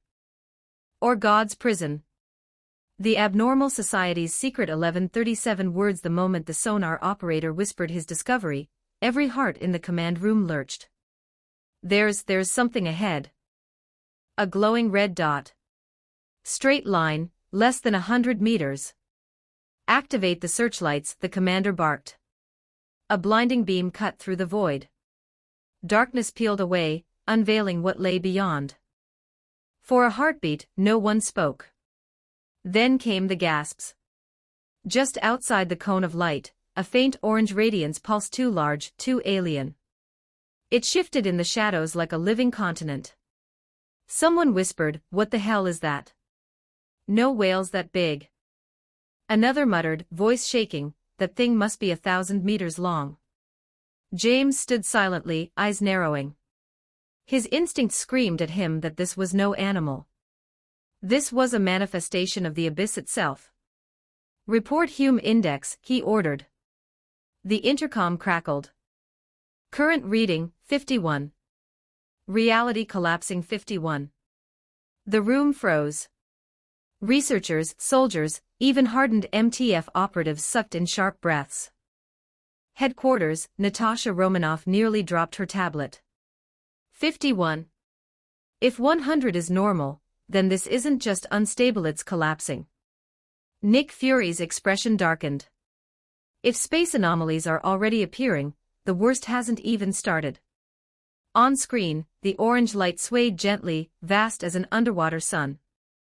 No eyes, no mouth, no features, just an endless aura pressing against fragile reality. One researcher finally voiced the fear gnawing at everyone. Why would something that large exist in a trench this narrow? And why has no human ever seen it? Before an answer could come, the MTF captain's voice cut through. This isn't the F******ing Manila Trench. The words hit like a thunderclap. Confusion broke into panic. If it wasn't the trench recorded on charts, then where were they? A low, deliberate rapping echoed through the submarine's hull. Everyone stiffened. Something's knocking on the porthole, a diver shouted, panic edging his voice. 3,000 meters under the ocean. No human hand should ever reach there. Yet something was tapping, knowing, testing. The live stream chat exploded. No way, who knocks at that depth? That's not a fish, that's something intelligent. Oh God, don't open the lights. James leaned forward, scanning feeds until his gaze locked on camera 18. What he saw made even him frown. A pale hand pressed flat against the glass. Long fingers, thin, with faint webbing between them. The rest of the figure melted into the dark. The old minister gasped aloud. By all that's holy, is that a human hand? Sirens in the deep. Natasha pressed closer to the screen. That looks like a mermaid. No, Fury snapped, his voice like iron. Not the fairy tale kind. That's a siren. And I've got a bad feeling it's real. The hand lingered, palm to glass, before sliding away. It's running, the MTF captain shouted. Engines, full pursuit. The submarine surged forward. Unlike ordinary craft, it was equipped with reinforced plating and specialized thrusters designed for Foundation missions. It sliced through the water, hunting. Target locked, the operator cried. We've got it. Seconds later, cheers erupted. Captured. We caught the entity. The mermaid speaks, restrain it. Analyze immediately, the minister barked. Static buzzed as the translator engaged. At first only distorted murmurs, then what are you doing here? The voice was sharp, inhuman, layered with a current-like echo. But the words were unmistakable. The command room erupted. It can speak. Even James felt his chest tighten. Language meant intelligence. And intelligence meant history. The researcher leaned in. What race are you? The entity's reply came cold. We are the people of the abyss. Your ancestors called us mermaids. It is true, we are the ones nearest to the trench, the jailers of this place. The word jailers rippled through the room like a curse. The abyss of oblivion, where do you live? The researcher asked. We have always lived here. In the abyss. The submarine crew exchanged uneasy looks. The next question came quickly, then tell us, why are there so many giant monsters? What is this trench? A hiss, then the translated response, the abyss of oblivion is the cradle of madness. The monsters you fear are remnants, creations abandoned, forgotten, rejected by the world. They were sealed away by our ancestors. We remain only as jailers. The command room erupted in disbelief. Abandoned by the world. Sealed by who? Are these creatures divine rejects? On screen, the minister furiously scribbled notes. Then what of the giant humanoid in the diver's dreams?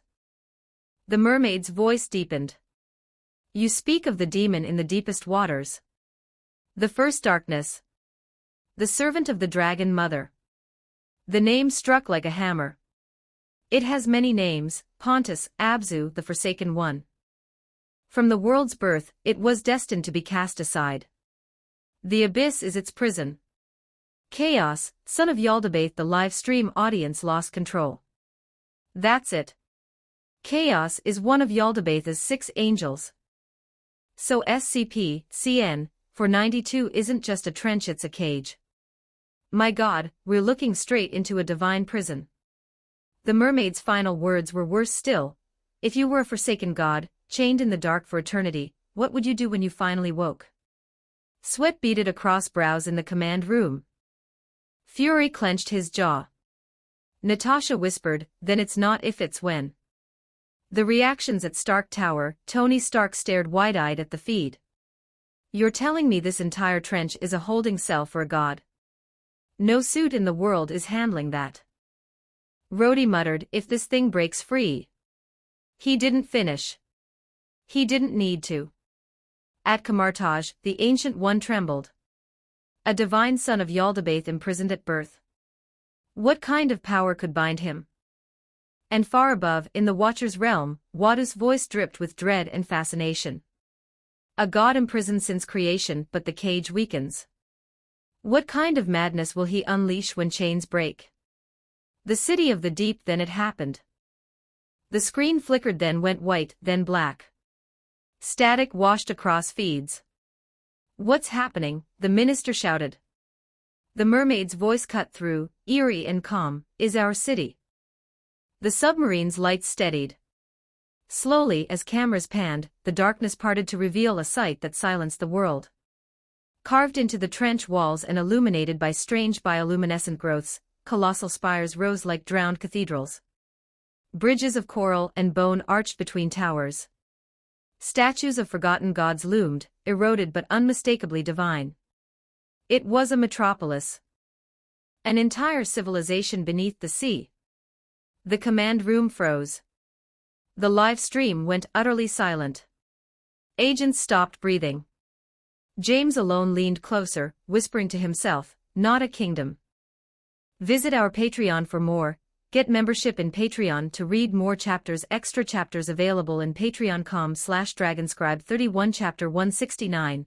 Chapter 169, The Existence That Crushes the Big Eel. The Supreme Divinity is no more than this.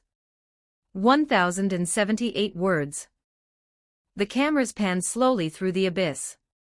There it was, an entire city carved into the trench, hidden beneath kilometers of black water. What the live feed revealed defied reason. Rows of massive pavilions stretched into the distance, their pillars eroded by time yet standing tall against the ocean's crushing weight. Streets wound like rivers of stone between towering spires, and statues of long-forgotten deities loomed in silence. Some had faces eroded beyond recognition, others still bore cruel smiles or stern glares, watching the intruders trespass upon their domain. Time had pressed itself into every crack, every arch, every collapsed bridge. The place was ancient, older than any civilization humanity could name. And yet, impossibly, it was alive with eerie bioluminescence. Coral and fungi pulsed with pale fire, lighting the city with an unholy glow. It looked less like a ruin and more like a cathedral, a kingdom in the abyss. The Marvel world watching the broadcast fell into stunned silence. What the hell? This is a city. No way, a civilization at the bottom of the sea. It's like Atlantis, but darker. Even hardened S. Agents gaped at the sight. Natasha Romanoff whispered, mermaids, they really had their own civilization. Nick Fury narrowed his eye. Or maybe this isn't a civilization. Maybe it's a prison. Should they explore? The MTF captain's voice broke the silence. Command, awaiting orders. Do we explore the city? His words sent tension rippling through both the command room and the live stream chat. But before anyone could respond, the captured mermaid screeched through the intercom, its voice distorted yet dripping with rage. You will never be allowed to act rashly. This city is forbidden. The command ignored it. The minister's eyes gleamed with greed. Record everything. This is SCP-CN for 92 day. Evidence that these anomalies can build civilizations. He tapped furiously at his console, cross-referencing files. Here it is. Abnormal Society Archive number 87, Mermaids. We've known of them for centuries.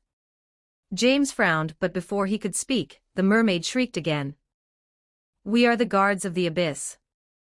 You intruded, You dragged me here, release me, and leave at once. Her voice was raw with fury, but no one in the command room cared. To the researchers, she was just another SCP. Another specimen. Request denied, the minister snapped. Bring it back to site storage. Suddenly, his signal light blinked red. The feed glitched. What signal cut? He barked. The command center fell into uneasy silence. James narrowed his eyes, an instinct gnawing at him. Something wasn't right. The comms crackled alive again. We've reviewed the files on No. Focus on the humanoid entity instead. Everyone froze. Because the voice that spoke was the minister's. The real minister turned pale. Wasn't me. A chill swept through the room. If it wasn't him, then who? James' expression hardened. The mermaid. She's mimicking your voice. Rage replaced fear. The minister slammed the console. She's manipulating the comms. Abyss gazers, listen to me, the last voice wasn't ours. Continue exploration. But inside the submarine, the team only heard the false command. Understood. Releasing the entity now. The crew dragged the mermaid to the hatch. One of them hesitated. Are we sure? This thing nearly crushed the hull. Orders are orders, another muttered. With that, they opened the chamber. The mermaid swam free. She turned back, her face twisted in an eerie smile. Thank your command for my freedom. May your eternity in the abyss be endless pain. Then she was gone. The submarine crew went silent. One whispered hoarsely. We were tricked. Systems failing, return to surface, the captain ordered grimly. But panic struck moments later. Ascension systems destroyed. I'll try to repair it, but it looks deliberate. Like something clawed through the gears. The crew muttered in panic. We're trapped. In the command room, the minister looked ill. At least they're alive, let them stabilize and regroup. But then came another voice from the sub. Reality anchor reading Hume Index 29. The command center erupted. 29. James clenched his fists. They weren't in the trench anymore. They were somewhere else, slipping further into Yaldabaoth's dominion. And worst of all, the submarine vanished from radar entirely. The false squid inside the sub, the abyss gazers caught sight of a shape glowing faintly in the dark. Their giant squid, maybe 20 or 30 meters. Should we capture it? Go ahead. It's small compared to the others we've seen. The minister allowed himself a fragile smile. Perhaps they've returned to safer waters. 20 meters is manageable. But James wasn't convinced. He pointed sharply at the radar. Zoom in on camera 7. Playback, 17 seconds. The operator obeyed nervously, sweat dripping as he compiled feeds from 12 lenses. Piece by piece, the images stitched together. At first all they saw was the glowing squid drifting in the current. But James' voice cut cold. The operator zoomed. And again. Until the squid became no more than a glowing speck in the center of the frame. And then everyone in the command room gasped. The colossal shadow. Behind the tiny squid hung something vast. A shadow stretching across the abyss like a mountain uncoiled. No bigger than a mountain. It was a continent of flesh. The squid wasn't prey. It wasn't even a creature. It was bait. Compared to the shadow, the glowing cephalopod was a firefly before a sun. Its body length 20 meters was nothing. Insignificant. So how large was the thing hiding behind it? The minister staggered backward, his face ashen. Words failed him. The researchers gripped their chairs, their knuckles white. Some of the younger ones broke into sobs. The live stream chat went insane. That's not a creature, that's a god. It's bigger than the mermaid city. The ocean isn't an ocean anymore, it's a cage for this thing. If that's real, then SCP-3000, the giant eel, is a minnow compared to this. The Marvel world was silent. Even Stark, who always had a quip, sat frozen, whispering that that's not a living thing. That's a nightmare. At Kamartaj, the Ancient One trembled. The scale, even Yaldabaoth's concept, even the Crimson King, none shook me like this. And in his cosmic sanctum, Wada the Watcher muttered, almost reverent, is supreme divinity. And no mortal mind should gaze upon it. Visit our Patreon for more. Get membership in Patreon to read more chapters. Extra chapters available in patreon.com/dragonscribe31.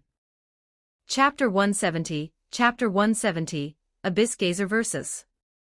A supreme god will only be imprisoned by another supreme god.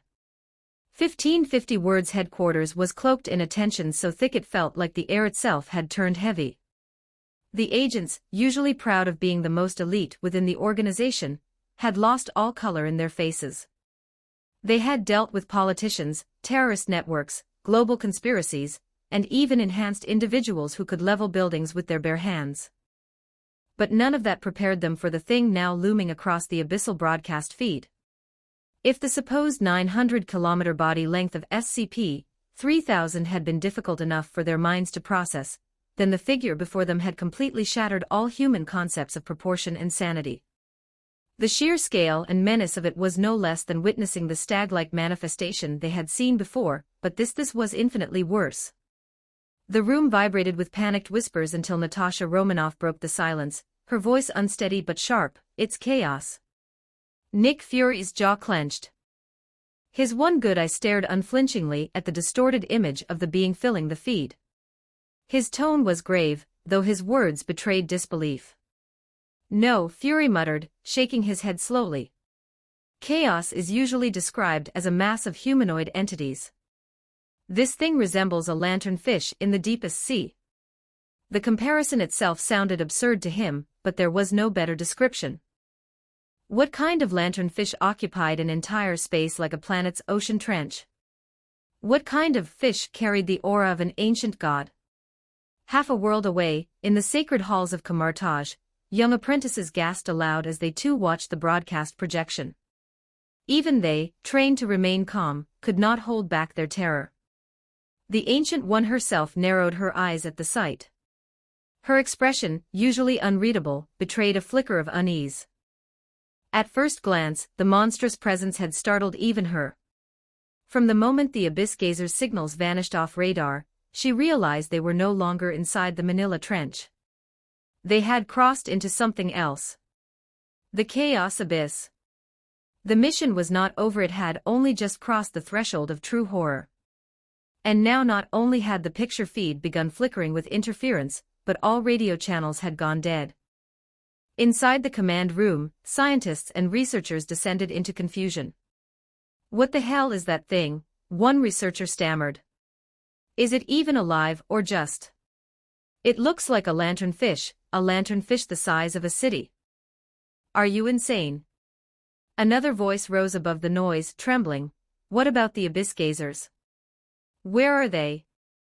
That single reminder made the entire room fall quiet. Whatever this chaos was, its significance was nothing compared to knowing what had happened to the elite strike team trapped inside.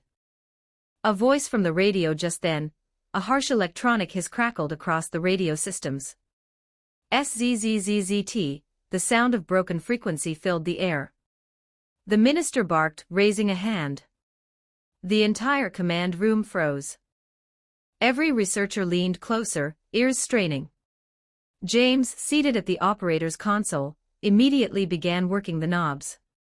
His fingers moved with precision, his eyes reflecting the glow of the static-filled screen. Right turn, 90 degrees. Left turn, 45. Each twist filled the air with violent static until dash. ZZZTIM.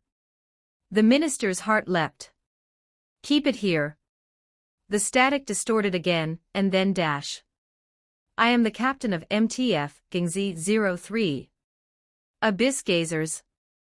The room exploded with shock. People gasped, hands flew to mouths. "They're alive," someone cried. At least one is alive. But before relief could fully bloom, the voice broke again. The last survivor.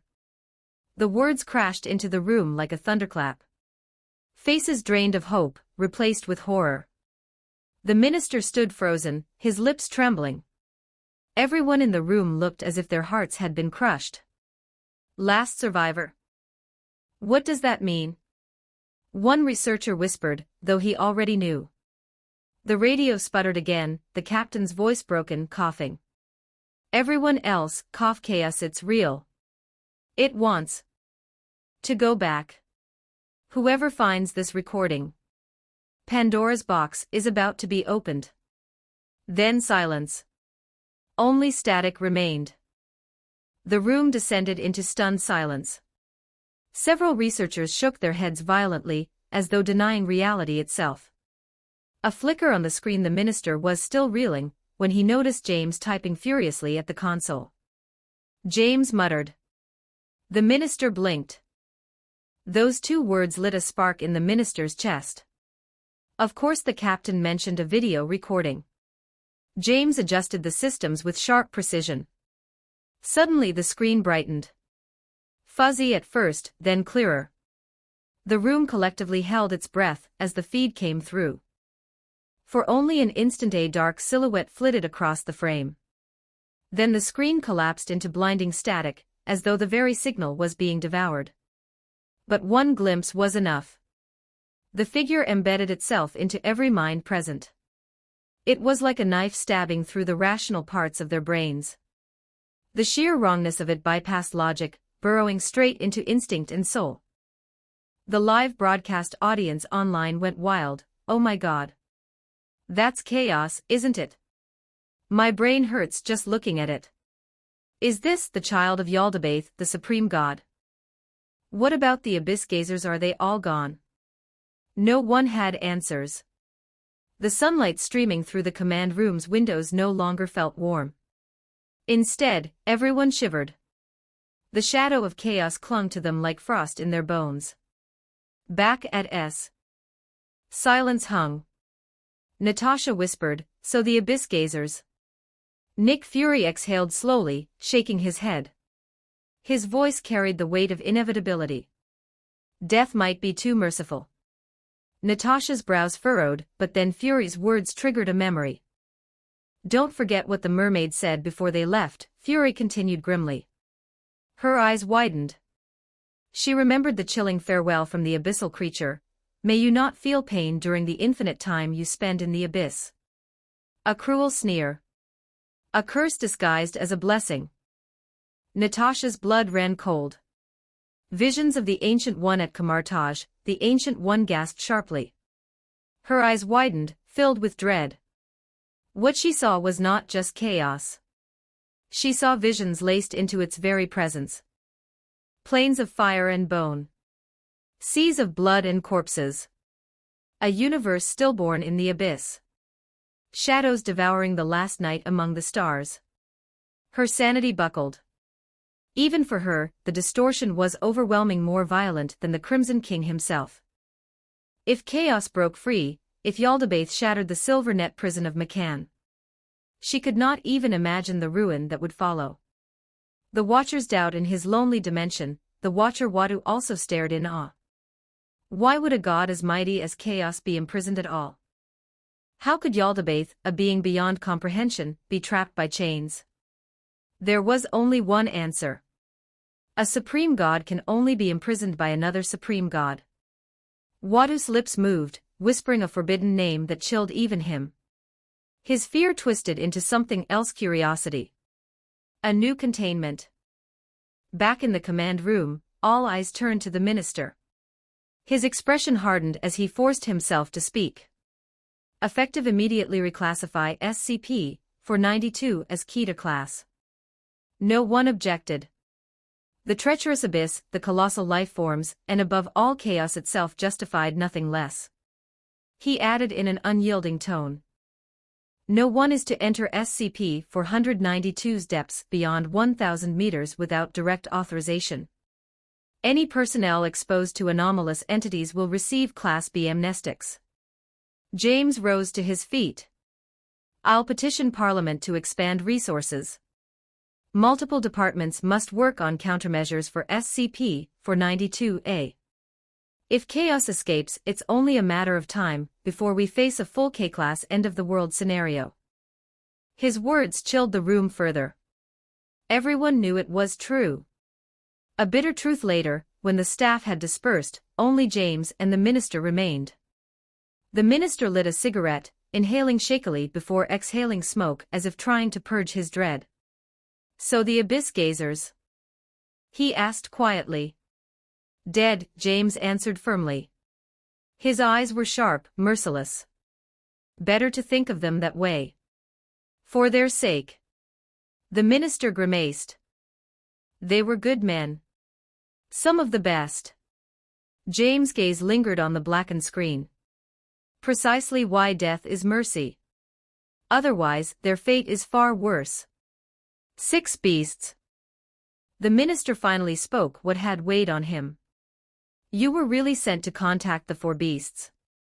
James shook his head. 6 descendants of Yaldabaoth. The minister's face darkened. Still, he extended his hand. Then thank you for helping us in this mission. An agent will escort you to the next site, another containment of Yaldabaoth's spawn. James blinked, surprised. Containment. That's right, the minister said, forcing a thin smile. When it comes to anomalies, humanity refuses to bow without a fight. The broadcast froze on that grim smile. Next mission when the image resumed, James was aboard a transport plane, the drone of its engines humming outside. He wore a thick coat, files clutched tightly in his hand. The paper bore the next designation. Project name, Tautai Object Class, Key to the Storm had only just begun. Visit our Patreon for more, get membership in Patreon to read more chapters, extra chapters available in Patreon. com/Dragonscribe31 Chapter 171, Chapter 171, Tautai. An ancient beast that devours nature. 24-23 words, gluttony. The live chat ticker on the global stream practically exploded. Even veteran viewers, already numb from the last broadcast, felt their stomachs drop. It wasn't just chaos out there. More of Yaldabaoth's descendants had surfaced, and according to the dossier flashing across the screen, some had even been contained. Operations Floor W. What the hell? Tautai is Keter Class 2. Natasha Romanoff blurted, eyes glued to the slab of text cascading on the monitors. And it's already contained. You're kidding me. How did the Foundation's Eastern Directorate pull that off? Nick Fury's gaze hardened. You heard the minister earlier. He called them the 4 fierce beasts, but then hinted there are 6 offspring in total. That means the Eastern Directorate has been studying Yaldabaoth's line longer than anyone realized. And they're not blind about it either. Natasha blinked. You mean the old Abnormality Society records, that inheritance? Exactly, Fury said. They didn't just inherit it, they refined it. Even with that context, the idea that the Eastern Directorate had secured a god spawn made Fury's skin prickle. This wasn't just a monster. This was a theological atom bomb with a heartbeat. And the file was calling it Keter, like that label could hold the weight of what it meant. He forced the thought down and read on. Project Card, SCP-500, Tautai, alias, Gluttony Special Containment Procedures Area, 890, at Site CN-51 has been established around the entrance to the anomalous space where the entity resides. All details of the site location, personnel, structures are strictly classified and accessible only to station staff, Level 5 personnel, or with explicit Level 5 authorization. All information related to the project is restricted to Level 3+ clearance. Personnel below Level 3 must obtain Level 4 authorization to access any data. Inside Stark Tower, Tony leaned forward, interest peaking. Did that say entrance to an anomalous space? Colonel James Rhodes glanced over, jaw tight.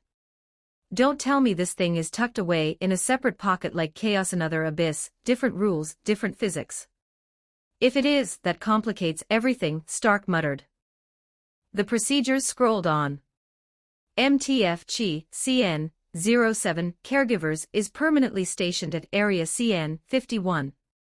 Their mandate, protect anomalous individuals who are non-hostile yet vulnerable to exploitation. Off-shift members patrol daily, watching for people trying to reach the entity. On contact, detain such individuals, extract intel through standard Foundation interrogation and methods approved by the Ethics Committee. After debrief, release, permanently contain, or terminate the individual post-amnestics, depending on risk. Natasha frowned. So people seek this thing out on purpose. To meet it. Apparently often enough that the Foundation posted a permanent task force to intercept them, Fury said. And if the Ethics Committee signed off on the harsher tools, those pilgrimages weren't a one-off. They were systemic. Her mouth went dry. What kind of Kita makes people line up to see it? Not a weapon, Fury said. A wish engine. The mouth that eats what's real. New line snapped onto the page. Research on the entity's mouth restraints is ongoing, with no successful replication yet. If a device with equivalent function is developed, it must be affixed immediately.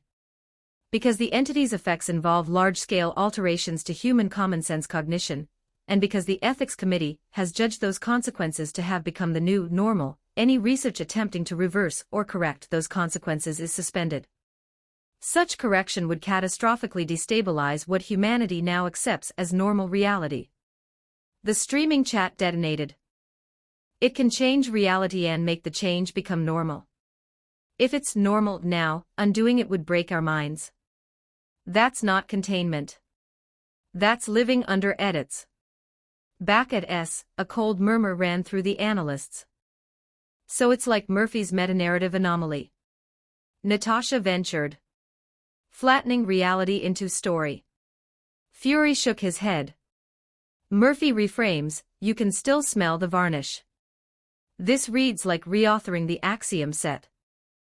The change stops being a distortion and calcifies into the baseline. You don't notice what's missing. You just call it Tuesday. He rubbed the bridge of his nose. We're not just looking at an eater of matter. We're staring at something that consumes concepts and leaves holes you can't remember were holes. Natasha swallowed. So that's why people go to it. They bring.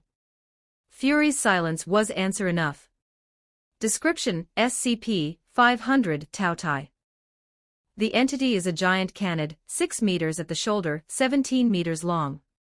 It has no eyes, only 2 arched, conical horns. A long, narrow snout filled with serried needled teeth. White, nylon-textured fur coats its body. Beneath each forelimb lies a leaf-shaped red sigil that resembles an eye. All 4 limbs are shaped like human hands, sheathed in black keratin, capable of fine manipulation writing, picking up tools. The entity communicates fluently in modern English.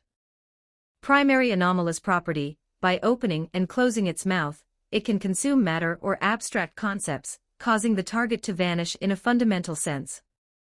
The global audience went quiet.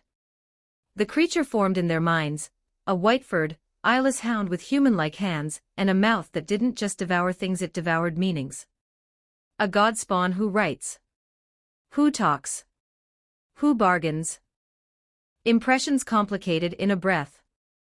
The bone ring, a diamond-shaped bone ring, is inserted through the narrow snout, suspended between upper and lower jaws, rotating constantly.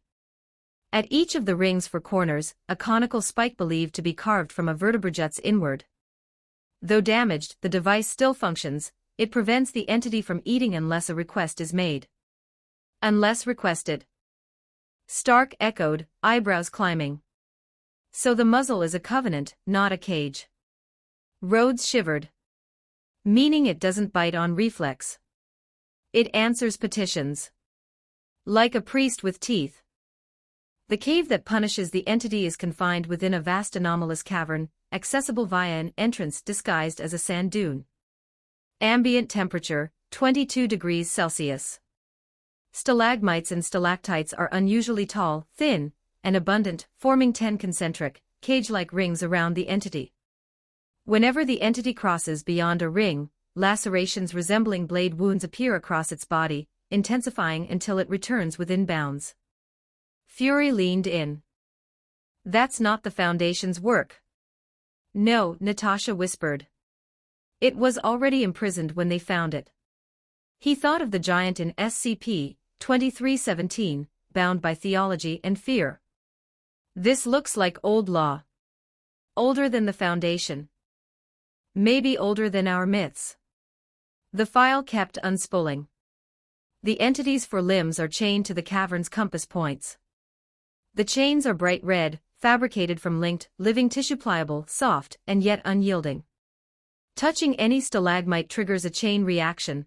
The links begin to extend, spikes erupt along their lengths, and the chains coil around the entity, binding it fully while the temperature rises to burning. The punishment lasts 6 minutes, then resets until triggered again." "Living chains," Rhodes muttered, aghast. "And punishing stalagmites. Who builds a prison that hurts when you leave, but only long enough to drive you back?" "Someone who understood a god that kept promises but tested edges," Stark said softly. Bold realization flashed across the room. Tao Tai wasn't captured by the Foundation. It was captured by someone else, someone ancient, and the Foundation built a site around the door. Writ on stone, the cavern walls are carved with countless inscriptions in multiple hands across unknown centuries. Most inscriptions are dissolved or calcified, but a few fragments remain legible. Among them, lines that appear to explain the original sentence. "In that era, the ruler banished 16 clans and exiled the 4 ferocities, thus he bound the incompetent son of the Cloud Crown line here, to punish his theft of the Emperor's throne and his lust to devour the realm." Analyst from Cultural Operations adjusted his glasses, voice steady in the briefing pit. "Stripped of poetic markers, an ancient authority exiled for monstrous powers, then imprisoned a failed princeling. The text calls him, the incompetent son of the Cloud Crown, for ambition and usurpation." Natasha looked back at the rendering of the pale hound. "So Tao Tai is the incompetent heir. A prince who wanted the throne and tried to eat his way to it. Or eat the idea of someone else having the right," Fury said. "Devour legitimacy. Devour law. Devour nature itself if that's what it takes." On screen, more text. "The entity reports that, from time to time, anomalous individuals and ordinary people who know of its existence seek it out and ask it to eat something for them. If the entity refuses, some petitioners trigger the chain punishment to force compliance. Most encounters end with the entity fulfilling the request, whether willingly or under duress. The mouth restraint is believed to have been damaged during such events." A hush fell. Bold truth laid bare. People found the door. People used the god. And when consent failed, they heard it until it obeyed. Natasha's fists balled at her sides. They tortured a Keter into granting wishes. Fury's voice was flat. "Not wishes. Deletions. What does it eat?" In the Foundation's language, the verb was too simple. But what Tao Tai consumed wasn't just food, or stone, or steel. It consumed debts. It consumed names. It consumed memories. It consumed habits, laws, taboos, axioms, anything that could be bound and offered as a coherent target. And once eaten, the world closed around the absence like healed skin, calling the wound normal. Bold, terrible implication. If Tao Tai ate the idea of a war, people would remember peace.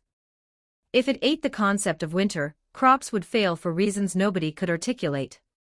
If it ate gravity's whisper on a mountain pass, caravans would stroll across cliffs like flat ground, and the survivors would tell stories with no word for fall. No wonder people came. No wonder the ethics committee said that undoing those edits would collapse society. You can't fix a culture whose baseline has been rewritten, not without cracking minds, economies, and history like ice on a spring river. The prisoner and the petitioners inside James's transport plane, the file rested like a brick on his lap. Across from him, 2 Foundation operatives sat silent, eyes closed, swaying with the engine's thrum. The air smelled of oil and old canvas. He scanned again the operational notes. Bold directive, No one crosses the 10th ring. No one tests the muzzle. No one offers a petition without level 5 protocol, triple witnessed, sealed, and archived. They were rules written in terror and in regret. Because this wasn't just containment. It was triage on the human condition. Stark Tower, War Room Sidebar Rhodes whispered, "Do you think someone asked it to eat an enemy nation?" Stark stared at the ring diagram around the beast. If they did, there'd be no enemy nation to name. Just maps with different borders no one questions. And 1,000 near misses in history books that almost mention a war then don't. How do we fight something like that? Rhodes asked.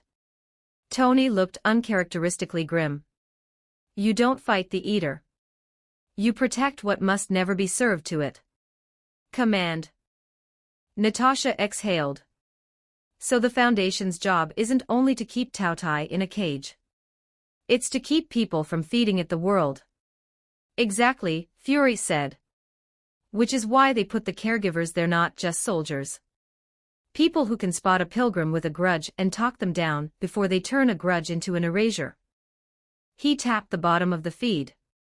And that's why James is being sent in.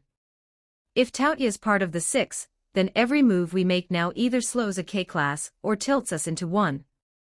Natasha's voice dropped. And the muzzle. If it breaks, then a single sentence could take the sun off the ledger, Fury said softly. What the stone forgot to say, the inscriptions named a ruler who banished and bound. They named a cloud crown line that spawned a prince who tried to devour the state. They etched rings that cut and burned and chains of living red that tightened at trespass. But stone could not say what the entity whispered when petitioners knelt. What would you like me to remove? Payment is pain. Yours or mine. Bold, harrowing fact, every correction someone begged for had a price paid in scar tissue on a god, or on the soul of the supplicant, or on the fabric of the world. And still they came. Because what is humanity, if not a species willing to touch the red chain to make tomorrow hurt less than today? James, briefing, wheels down -2 hours. The operative across from James finally opened her eyes. You've read the field editions? He nodded. The pilgrim pattern, the black market rumor nets, the cult vectors. Good, she said. Then you know why no one speaks a request in the cavern. Not in any language. Not even as a joke. James closed the file. The vinyl cover clicked shut like a coffin door. What do we know about whoever built the prison? Legends, she said. A law bigger than kings. Tools we can't reproduce. And a will that knew exactly how this god cheats, so it wrote pain into the walls. He looked out the port window. Clouds tore past like pale veils. We'll need more than pain, he said. She nodded once. We'll need discipline. The chapter turns back on the broadcast. The chaplain calm voice of the Foundation reader concluded the page. The camera lingered on the last line. Most meetings ended with the entity fulfilling the request by consent or coercion. The damage to the mouth device is attributed to such encounters. The stream cut briefly to a live map, a desert dotted with stray dunes, and one dune that wasn't. Bold reveal, the doorway to Taotia's cavern looks like nothing at all, a sandhill with a shadow. Walk past it and you'd never know what you missed. Walk through it and you might never understand what you took. No one spoke for a long time. Finally, Fury said what they were all thinking. If chaos is anger with a crown, then Tao Tai is mercy with a knife behind its back. Natasha's eyes never left the screen. And people go to it, she whispered, because mercy is the only thing more dangerous than wrath when it rewrites what we are. Foundation's caregivers stationed to intercept pilgrims, post-amnestics outcomes vary, release, containment, or termination. James assigned to next phase contact under strict no petition protocol. Visit our Patreon for more. Get membership in Patreon to read more chapters. Extra chapters available in patreon.com/dragonscribe31. Chapter 172, Chapter 172, The Embodiment of All Greed. This is the power of Yaldabaoth. 1283 words. The old man's voice fell into silence. Nick Fury froze. His one good eye narrowed, the words he had just heard echoing in his mind. He wanted to snap back immediately. What a ridiculous statement. The monster known as Tautai was the direct descendant of the supreme god Yaldabaoth, one of the most dangerous entities in the multiverse. How could anyone call it the untalented son of the Jinyun clan, a figure of myth known more for corruption than divinity? But then Fury's rational mind caught up. He remembered the chains that bound Tautai, chains older than the Foundation itself. They weren't ordinary shackles. If the being who wrote those words also forged those restraints, then perhaps history wasn't as straightforward as he thought. Could it be that it actually became this way later? Natasha Romanoff asked softly. Her eyes narrowed, suspicion gleaming in them. Fury started to argue, but the longer he thought, the less certain he became. His gaze flicked back to the final line of the file on the glowing monitor. And then it hit him. The Foundation hadn't bound Tautai simply to imprison it. They had made it eat something. Fury's face darkened. The idea was grotesque. To feed something so dangerous, to threaten it into consuming the unthinkable, was madness. Damn it. He muttered. That's insanity. After a tense pause, he sighed. Keep reading. The archive concluded. On the transport plane, James closed the file. A crewman approached and said respectfully, Dr. James, we've arrived. The aircraft descended, skimming over frozen peaks, before touching down in a desolate snowfield. The cold slammed into James as he stepped off the ramp. Before him stretched an endless landscape of white, with jagged mountains in the distance. At the foot of one such mountain sat Site CN 51, a fortress-like research station that seemed half-carved into stone, half-swallowed by ice. It radiated secrecy and power. A tall man bundled in a heavy coat approached with a booming laugh. Welcome, Dr.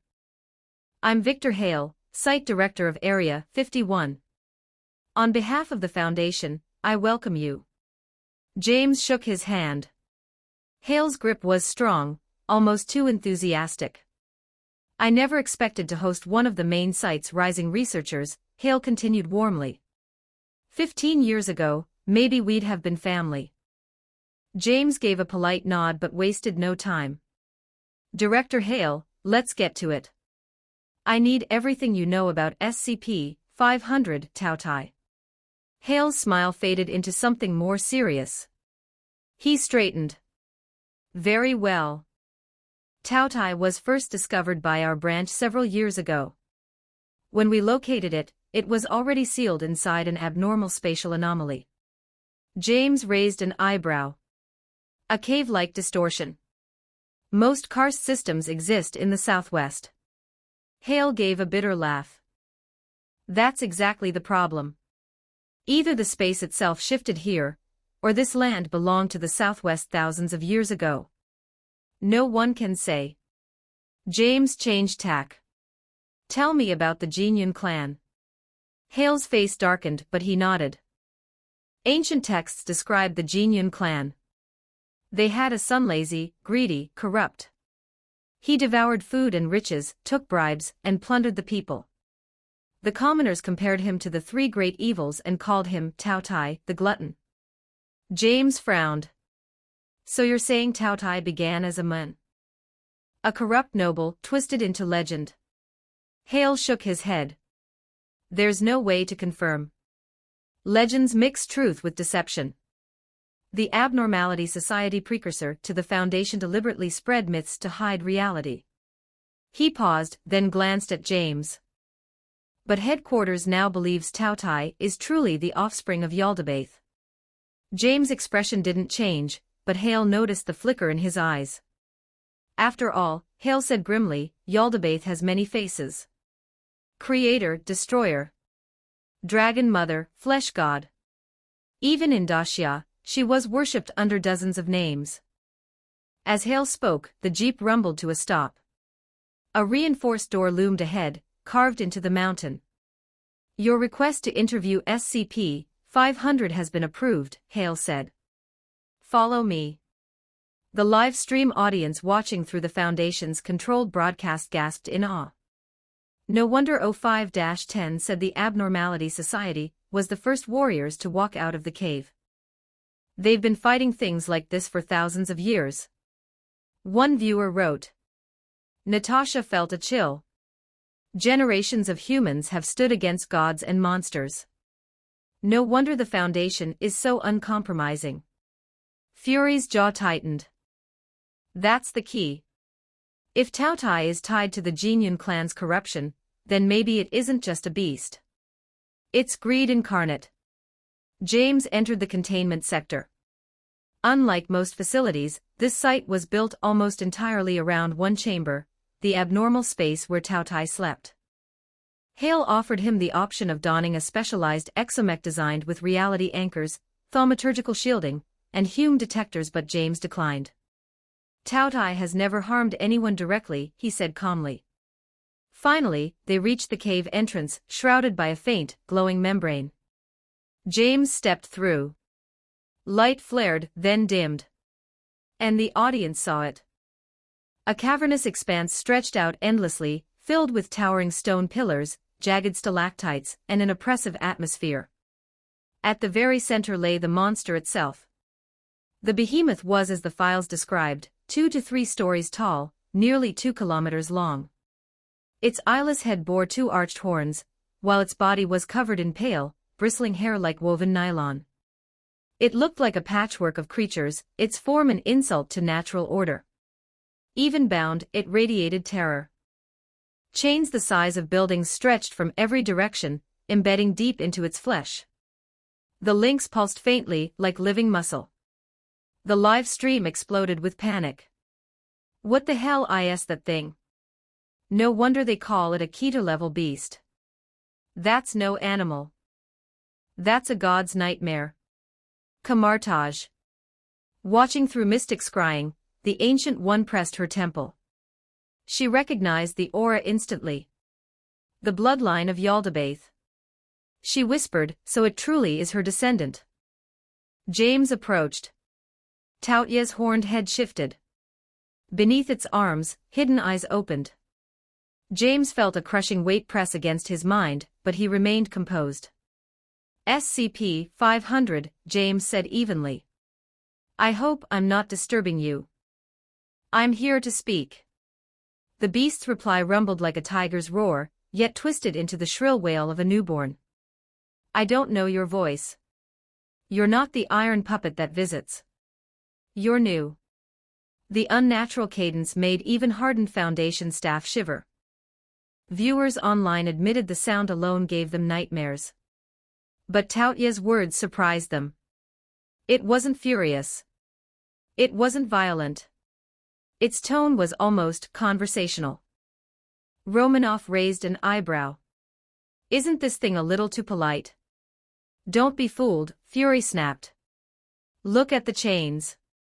It's only calm because it knows we can hurt it. Back in the cavern, James ignored the discomfort in his mind and asked, Who bound you here? Tao Tai chuckled, the sound reverberating like drums. You can guess. I cannot speak it. James narrowed his eyes. Then why are you imprisoned? The answer chilled everyone watching. Because I ate a man's 6 sons. When I was young, I devoured everything. I had no limits. That was my crime. The chat exploded. Whose sons? Could they have been Yaldabaoth's children? James caught on a phrase. Anything, you said. The beast's maw curled. As long as I desire, I can eat anything. Don't you know that? James tested it. He held up the cap of his pen. Could you consume even this? The cavern seemed to tremble. Tao Tai shifted, massive body creaking against the living chains. And with that subtle, terrifying movement the embodiment of greed itself stirred. Visit our Patreon for more.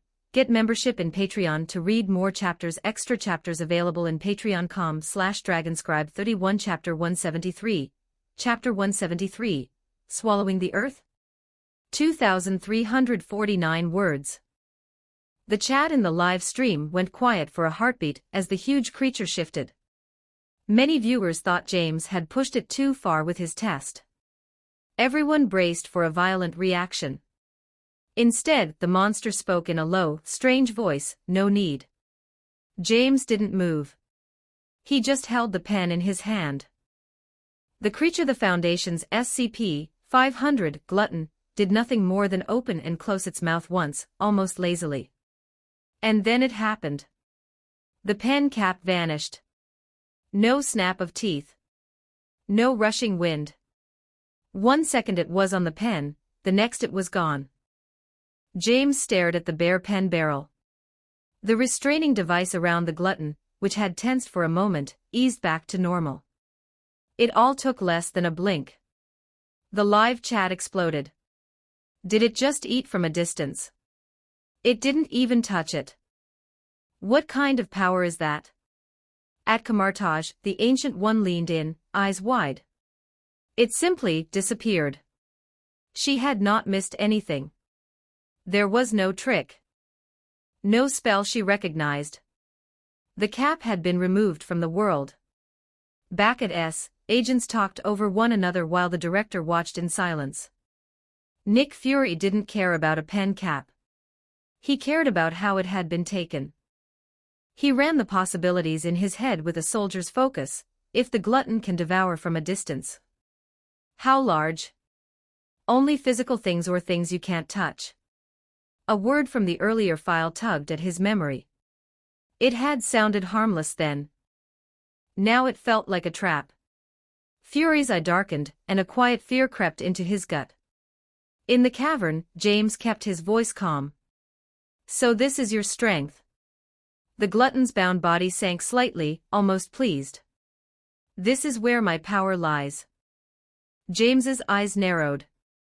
If you can eat what you don't touch, can you eat someone thousands of miles away? The answer came without hesitation. Shock rippled across the world.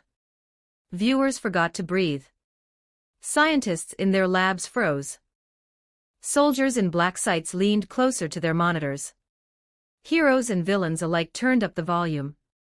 That's not a weapon, it's a strategic event, someone typed. James didn't smile, but there was a spark behind his eyes. This ability is dangerous and valuable. The chat broke into two camps at once, half horrified, half understanding exactly what he meant. A power that could reach across continents and remove a target from reality was the perfect sniper shot. No line of sight. Fury felt the same thought ignite in his mind. This could change wars. It could prevent them or end them before they began. It could also unmake governments with a whisper. His gaze, hot now, pinned the screen.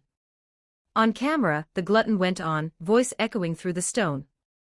The one who locked me here restrained my power, and hid this chamber's location. He wanted to punish me. He also wanted to use me to make me eat his worst enemies. When he died and his dynasty fell, others found this place. It paused, then added with a tired tone, for thousands of years they came, just like you. They were not like him. None of them were saints. All of them asked me to eat things. A long, ragged sigh shook its vast frame. To all of it. The viewers finally understood. This was why the Foundation had surrounded the site with a small army and layered the approach in seals and locks. The danger wasn't only the beast. The danger was everyone who might try to use it. Fury's heat cooled into steel. He heard the warning hidden in the glutton's history. This power cut both ways. Used well, it could remove terror leaders, neutralize world-ending threats, and save cities. Used poorly, it would serve greed. It would become the hand of any tyrant who reached it first. The word returned to him again, flashing like a sign. James continued, voice steady. Why did you agree to their requests? If I refused, they beat me with this chain. The glutton lifted one massive limb, the red links binding it rattled. It hurts. After my jailer died, I grew old. I could not endure the pain. James studied the restraints. They looked like living sinew, red and bright, with a slow pulse. They were wrong in a way that made the skin crawl. If you can eat anything, James asked softly, why not eat the chain? The answer dropped like stone. It was made from my mother's bones and blood. Silence fell across the world. Even the scrolling chat slowed. Many had wondered who had imprisoned such a being. They had not expected this, a jail tied to the origin of its life. James took that in, then asked, you could have taken revenge on those who used the chain against you. Why didn't you? To hold me and use me better, my jailer wrote spells into this place, the glutton said. When anyone enters, a mark is carved onto their heart. I can do nothing that harms the one who bears that mark. James frowned. Nothing harmful. Including eating the person standing before you. He fell quiet, a thought clicking into place. So that's how. His gaze rose. One more question. You have been trapped here for ages, and yet you speak so clearly. How can you talk to me like this? Perhaps fearing the ward would punish it for secrets, the glutton spoke quickly, almost eager to explain. Before I was taken, I had a wife. We could not understand each other. She grew unhappy with me, and we fought. So I ate the thing that blocked us, the concept that kept me from speaking well with others. That is why I can communicate now. James blinked. The live chat detonated. It can eat concepts. Not just matter. If it ate the idea of communication failure from itself, what else can it eat? What happens if it eats language? Or trust? At Kamartaj, the Ancient One's face went still. She had known the glutton shared the same bloodline as other terrible children of a higher god. But this was worse than she had guessed. To devour concepts was not just a power. It was a rewrite. Far beyond Earth, in the realm of Watchers, Wadu's eyes narrowed. He had seen cosmic tyrants, living abstractions, and the oldest predators among the stars. Many wore the universe like a cloak. But this was a single, simple function made limitless: eat. Eat anything. On screen, even James let the revelation sit for a breath. So your power doesn't stop at matter, he said quietly. You can erase ideas, and when you do, the world changes. He met the creature's hidden eyes. SCP-500, if you're as greedy as the legends say, and your abilities go beyond those legends. Have you ever wanted to eat the whole world? The live stream went silent again. The idea itself felt like ice water poured down the spine of humanity. To devour a person was horror. To devour a city was unthinkable. To devour the world was the end of endings. Agents stared with dry mouths. Fury didn't move. He didn't blink. He waited for the answer as if the earth depended on it, because it might. The glutton took a long time to respond. When it spoke, there was a bitter laugh in its voice. It is strange. At first, I did not know I could eat without end. I learned slowly. I ate what was around me: animals, food, houses. Many grew angry. Its body settled, chains drawing tight, and it spoke in a softer tone. Then I learned I could eat what is invisible. I saw my mother working herself to the bone. I wished I could take away her burden. So I ate her hard work. It worked. She no longer needed to labor like the others. I didn't think about what that meant. The chat faltered again as the implications sank in. If you remove hard work, what is left of effort, of growth, of purpose? Who pays the price? After I was captured, the glutton said, my jailer did not know I could eat the invisible. He only brought enemies and ordered me to eat them. When he died, others came. They asked me to eat things that were not only invisible but intangible: wishes, fears, bonds, promises. I tried, again and again. Each time I found a new way I had not imagined. With every request I grew stronger in the doing. It sighed, and the sound shook dust from the stalactites. But I never wanted to eat the whole world. I was asked to eat something like a world once, and it made me almost sick. A slow wave of relief passed through some of the watchers, followed by a colder dread. Something like a world. Not a town. Not a continent. A whole reality-sized thing. James stood very still. What did it do to you? It was too much. It pulled at me from all sides at once. It had many names, many rules, many meanings. It tried to pull me apart while I pulled it in. I did not finish. I could not finish. James glanced toward the red chains again. The links pulsed, answering some ancient law. He looked back at the glutton. And your jailer? The saint you spoke of. Did he know you could eat concepts? No, the glutton said. If he had known, he would have built the chains from something I could never name. But he did not. He used what he had, my mother, and a mark on the hearts of all who entered. It was enough. James nodded once, the pieces clicking together. A contained godchild that can eat matter, energy, ideas, and perhaps a chamber bound with blood and oath. A line of would-be masters, each with their own greed. He spoke carefully. If someone asked you to eat fear from a city, could you? I could try, the glutton said. But fear holds people together. It keeps them safe, too. Remove it, and they walk into fire. What about language? I could eat the idea of a tongue from a place, and those within would not understand each other. They would still make sounds. They would still try. But it would be noise. The stream chat typed the same word at once, doomsday. James breathed out. If you were forced to eat gravity from a region of the planet, the glutton's throat rumbled with something like a warning. Then your sky would fill with debris, your seas would lift, and your bodies would forget their weight. Planes would not fly, they would fail to fall. Your world would not end all at once. It would come apart in the air.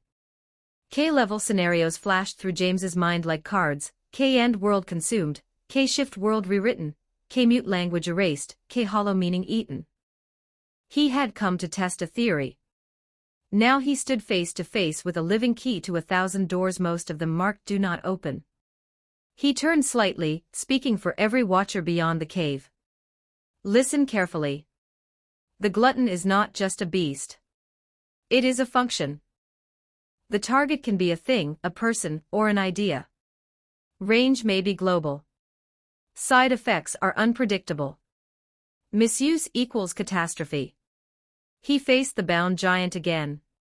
One last test, then we stop. He held up the bare pen. Can you return what you've eaten? The glutton's answer was simple. What is eaten is gone. The chat froze. No rollbacks. No undo button. Every use was final. James lowered the pen. For a long moment, he simply listened to the slow pulse of the red links and the distant drip of the cave. Then he said, quietly but clearly, "We are done for today." The glutton did not fight that. It only shifted to a more comfortable shape and closed the eye marks beneath one arm. The chains hummed, as if satisfied. James turned toward the membrane gate. He paused, looking back over his shoulder. If someone threatens you again, we will know. Do not accept requests from anyone except those who bear our seal. We will build a new protocol. It will protect you and everyone else. The glutton gave a small sound that might have been agreement. Or maybe it was hunger. James stepped through the pale film and back into the corridor. The feed held on the glutton for 2 heartbeats more, then cut to static and the Foundation sigil. Across the world, people began to talk all at once. Fury finally exhaled. Get me a draft. Joint oversight, multiple locks, 3 key decisions. Include K-level decision trees. We treat this as if a god left a loaded device on our doorstep. At Kamartaj, the Ancient One closed her eyes and touched the edge of the table. Greed made this. Greed fed this. Greed will come for it again. We will need more than wards. High above the earth, Wadu watched the blue planet turn. One function, he murmured. Endless outcomes. Back in the snowbound site, Director Victor Hale met James at the blast door, face tight. James answered with plain words. Bad if we're careless. Life-saving if we're wise. They walked together toward the command room, boots echoing in the steel hall. Behind them, deep in the mountain, the embodiment of greed waited. It did not dream. It did not plan. It only did what it was made to do.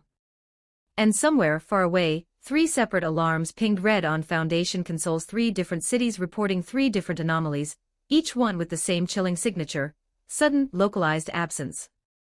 K-level flags rose across the board, simultaneous alerts. Something, somewhere had just been eaten. Visit our Patreon for more.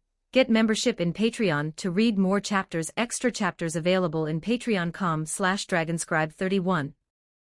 Chapter 174, Chapter 174, The Second Moon That Was Swallowed, the Object of the Twin Gods.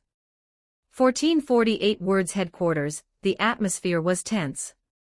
Nick Fury's single eye narrowed sharply as the monstrous being, known as Tao Tai, spoke. Fury had heard many terrifying things in his life, but this one chilled him to the bone. Tao Tai had not denied its ability. It hadn't said, "I cannot." It had simply said, "I never thought about it." That meant if it wanted to, it absolutely could. Damn it. Fury muttered, a cold shiver running through him. His face hardened with fear. This thing's power was beyond anything S had ever contained. On the screen of light that broadcast the containment interview, James leaned forward, studying the creature. Simple thinking limits you from knowing your true abilities, James said softly. It's like primitive people holding a gun, but only using it as a harder stick. Then he changed the subject abruptly. What did those people who came before us ask you to eat? There are too many things, Tao Tai answered, its voice rumbling like thunder in the cavern. From a man's poverty, sickness, and death to the second moon, the fall of kingdoms, and even people's faith. Do you really want me to list them? There are countless. The live broadcast exploded. Millions of viewers froze in disbelief. The idea of devouring sickness, poverty, or even death was staggering enough. But the mention of a second moon being swallowed whole sent shockwaves across the Marvel world. Natasha Romanoff's jaw dropped. Before now, she had never fully understood what Tao Tai meant when it said devour. She had always assumed it was just eating physical matter. Now she realized the horrifying truth: Tao Tai could devour concepts. If it devoured a person's poverty, that person would never know poverty again. If it devoured sickness, they would never fall ill. If it devoured death, they would not die. This was not simple destruction. This was rewriting reality. Fury's face paled as he whispered, the second moon. Could it be that the Foundation's world once had 2 moons? And one was erased, devoured by this monster. If that was true, then James and his team never knew about it because their knowledge of it was devoured too. Fury clenched his fist. For the first time in years, he felt true fear. On the screen, James frowned. The second moon. We only have 1 moon. Tao Tai raised its head. Its many-patterned eyes shifted uneasily. The one who ordered me to do it didn't just want me to swallow the moon. He made me eat everyone's memory of it too. He said too many unbearable things had happened on it. Silence fell. Even James froze, unsure how to respond. The revelation was too much at once. The live stream audience filled with chaos, millions of voices asking the same question. What happened on the second moon? James finally spoke again.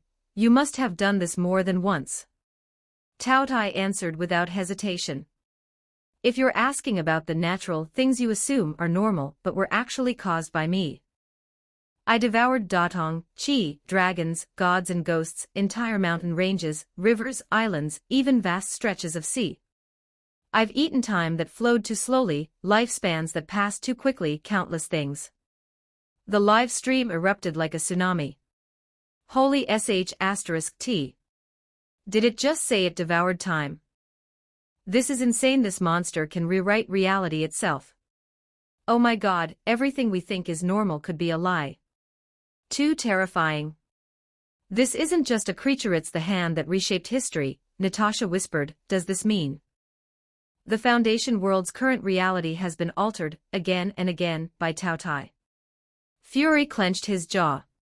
So the world they live in is not the original one. It's a world rewritten countless times, shaped by the whims of whoever commanded this beast. The thought was maddening. On the screen, James stood silent, his eyes closed. Tao Tai shifted uneasily. I'm sorry, it said suddenly. Most of it wasn't my choice. I was forced. Except for the elephant, I hated him even before I was imprisoned. The audience gasped. A monster like Tao Tai, apologizing? That was unthinkable. James opened his eyes. Why don't you run away? I can't, Tao Tai said bitterly. The men who trapped me used my mother's bones to shackle my legs, my father's teeth to clamp my mouth, and the flesh of my loved ones to build this cave. I've been here for thousands of years. If I left, it would only make it easier for those who hunt me to find me. James's voice turned sharp. How can anyone deal with you? Tao Tai shuddered. I can't say. James's gaze hardened. Would you harm the world if given the chance? Why do you assume I'm the villain? Tao Tai asked, almost angrily. Humans call me greed, lust, gluttony. They even spread tales that I was foolish enough to eat myself. That's slander. True greed is in the humans who command me. They beg me to devour their poverty, their pain, their enemies, even the entire world. I am only what they make me. Who, then, is the true embodiment of greed, me, or them? The live stream audience froze. This was a Keter-level containment object, the child of Yaldabaoth, the supreme god. Yet its words carried the weight of bitter truth. Maybe it wasn't the villain. Maybe it was a victim.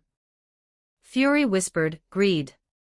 His expression shifted as he realized something terrible. On the screen, James stayed calm. You said enough to prove you are a threat. That is why I keep asking if you'd destroy the world. Tao Tai sighed. I can't do anything now unless ordered. My bindings won't allow it. James suddenly asked, do you long to be free of the restraints? The question struck like a thunderbolt. Tao Tai hesitated, then whispered, maybe. James shook his head. That may never happen. I understand, Tao Tai murmured. James pressed further. Still, you've admitted to past crimes. You once devoured 6 sons before you were captured. Who knows what else? Tao Tai coughed unnaturally, clearly hiding something. It refused to answer. James let it pass. What are your plans now? You'll remain contained. But I promise the abuse you suffered before, when others used you to satisfy their greed, will not continue. I don't know if you can keep that promise, Tao Tai said. I'm too old to care. I just want rest. James studied the chains made from Taotia's family remains. It must be painful, bound by their corpses. You come here again and again, Tao Tai said irritably. Yet you never tell me what you want me to eat. James paused. Maybe one day, if you cooperate, I'll let you devour your own aging. Tao Tai blinked, stunned. Consider that. Not for yourself but for me. It sounded almost moved. Others only saw me as a tool. But you at least think of me. That makes you different. James cut him off. That's enough. The interview ends here. As he turned to leave, Tao Tai grew desperate. It called out. I know you've placed barriers outside. You're not just keeping me from escaping, you're preventing others from commanding me. For that, I thank you. I haven't had anyone to talk to in centuries. If you could visit more often, we could talk. James glanced back, then gave a cold but faint nod. See you later. And with that, he left, the monster's patterned eyes following him with a strange mixture of longing and fear. The broadcast ended. Across the Marvel world, a heavy silence fell. They had all witnessed the impossible power of Tao Tai. A being capable of swallowing not just matter but concepts themselves. A creature that could erase the moon from existence and devour the very idea of death. The comparison came naturally. It was like watching a caged tiger. Ferocious, terrifying, yet chained by forces even greater.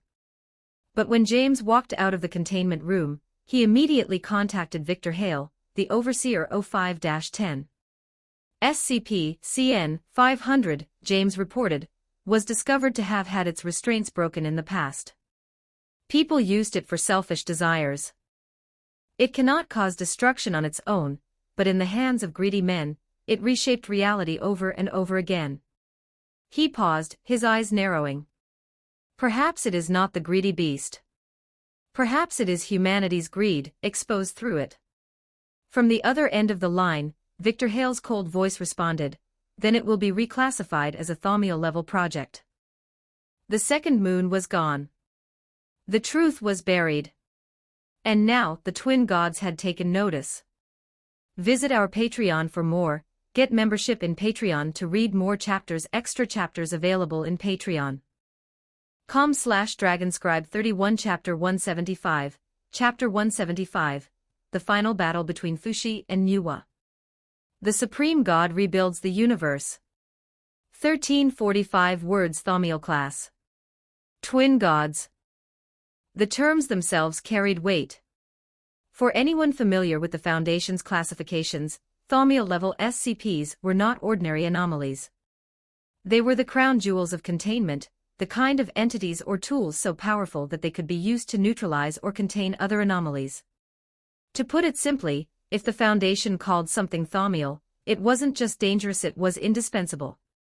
So when the screen flashed with this designation, the entire live broadcast room went silent. Then, a wave of realization swept through the viewers. So that's why James was suddenly transferred to the Foundation's Eastern Branch, one of the Watchers muttered in the scrolling chat. They weren't just moving him around randomly. They were searching for a new Thaumiel-class SCP. And now the question was burning in everyone's mind: could Tao Tai, the ancient beast, really become the newest Thaumiel-class SCP?